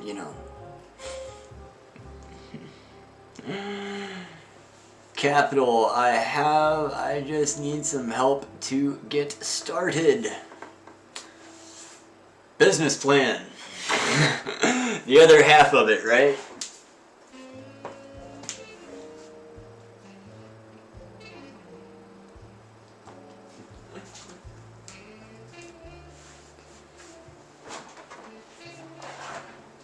Food trucks are a lot of work.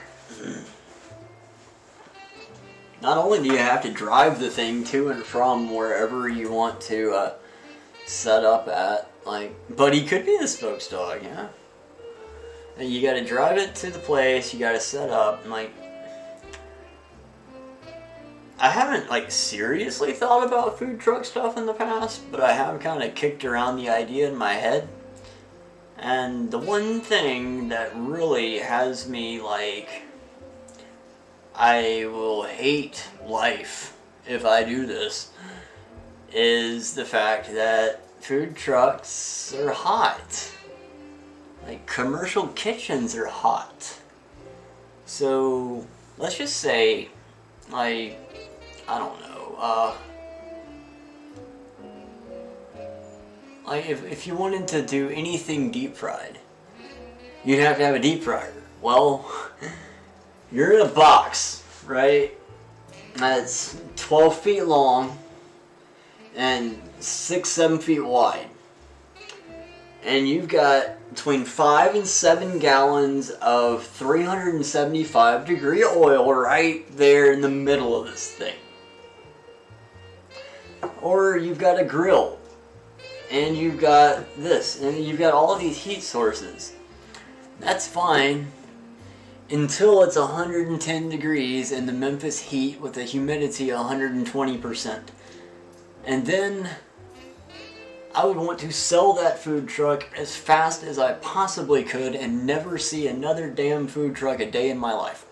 Like, that's the way that would work. And that's what I'm scared of when it comes to food trucks. If I were to design my own kitchen, I would have adequate ventilation and cooling. I have been in professional kitchens where the working areas were maintained at 115 degrees Fahrenheit for 8 hours a day. I refuse to do that again. It's not safe. It's not good for your employees. Like, they just put up with it too. Like, I'm too old for that shit. Take that job, man. I'm putting up with it. T-vents work for pulling heat out. Air conditioner, yeah.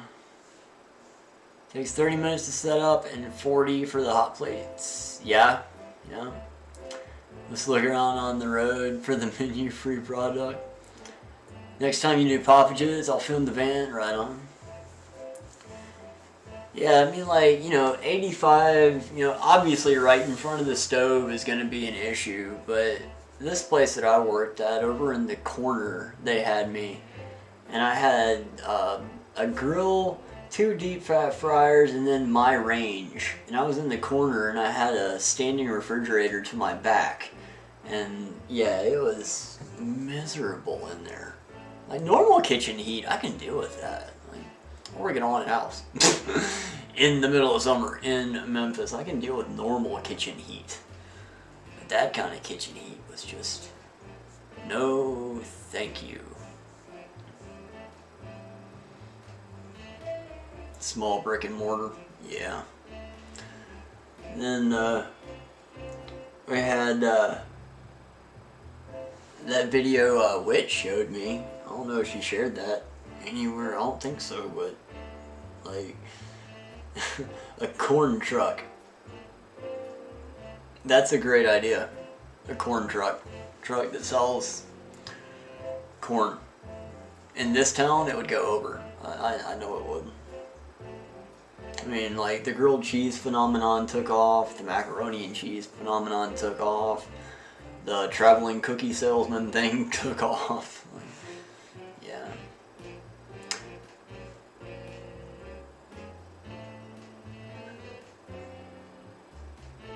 Yeah. Yeah. Jesse says, I kind of miss working at the restaurants in the kitchen and really didn't mind the smell of the food grease coating the exposed body hair clothes. That's such a nasty smell. Yeah. It gets old after a while. You go home smelling like whatever place you work at. Yeah, I don't know. Unless it's bacon.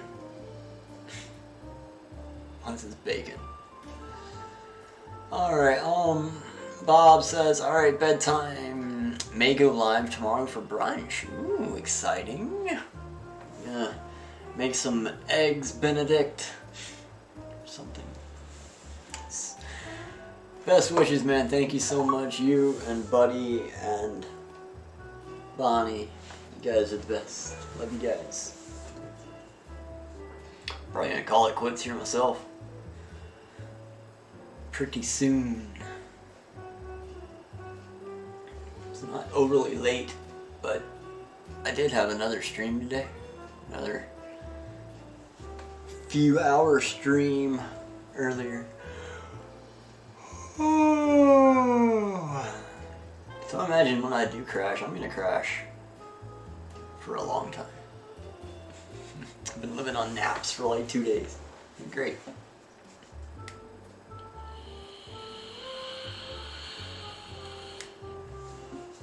It's the license for the tax certification is the problem. Steak, omelets, bacon, sausage, home fries, pancakes, nothing big. Hey man, sounds delightful. It sounds delicious, friend.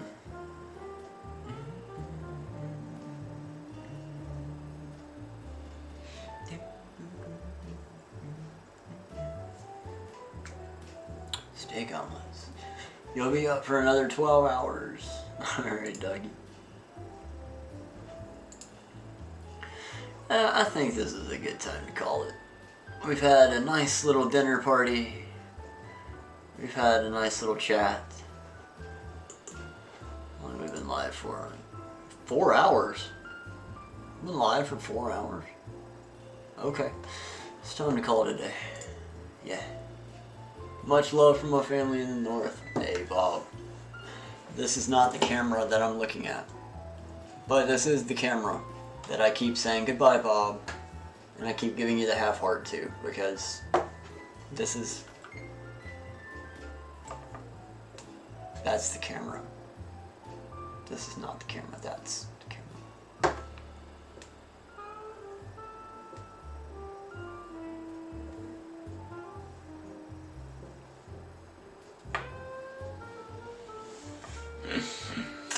Yeah, I think it's a good time to end it. I'll see you on Twitch in 5 minutes for COD. No, I'm joking. I'm joking. I wouldn't do that to you unless I was going to. And then I would actually give you fair warning. And as much as I would love to go and play COD, I don't think I'm going to. I think I'm going to go right there and sit my happy tookus in that chair and turn on the television and probably fall asleep watching something. So, you guys are amazing. You really are. Thanks for hanging out. I really do love each and every one of you. Appreciate you hanging out, having fun, keeping me company, watching me stumble through cooking dinner and whatnot, and my silly antics. And you know, Jesse just got shot straight through the head again. Fitting. Very fitting. So fitting. Yeah, I'm excited for more cooking streams in the future now that I have a pretty decent little setup here. It's not like 100% perfect, but we got a pretty decent setup here for what I need to do. And I think I'll be able to make this work. I still might buy like 1 or 2 more accessories eventually, but it's something worth consideration. Like that light right there is a game changer. It really is. And that camera is really great for this application as well, because I don't care if that camera gets grease on it. Like, I mean, I do, but that's a $60 camera. This is not a $60 camera. And I really don't want to ruin my not $60 camera. So, yeah. Fun times. I'm happy with it. Tomorrow, I love you, tomorrow. Not the good camera, no. Not the good camera. Y'all remember when Logitech C920s were $150 a piece? God, those are awful days. Back when everybody in the world had to have a webcam. Why didn't we think of this before? Anyway, that's a rant and a ramble for another day because it's time for me to say goodbye for like the 15th time. You guys are fun to hang around and play with and all of the fun things. So see you tomorrow. This platform, Twitch, I don't know. But I'll do something on one of these platforms tomorrow. Keep your notifications open, Discord server, blah blah blah, stuff. Night. I'll see y'all tomorrow. Or later on today, as the case may be.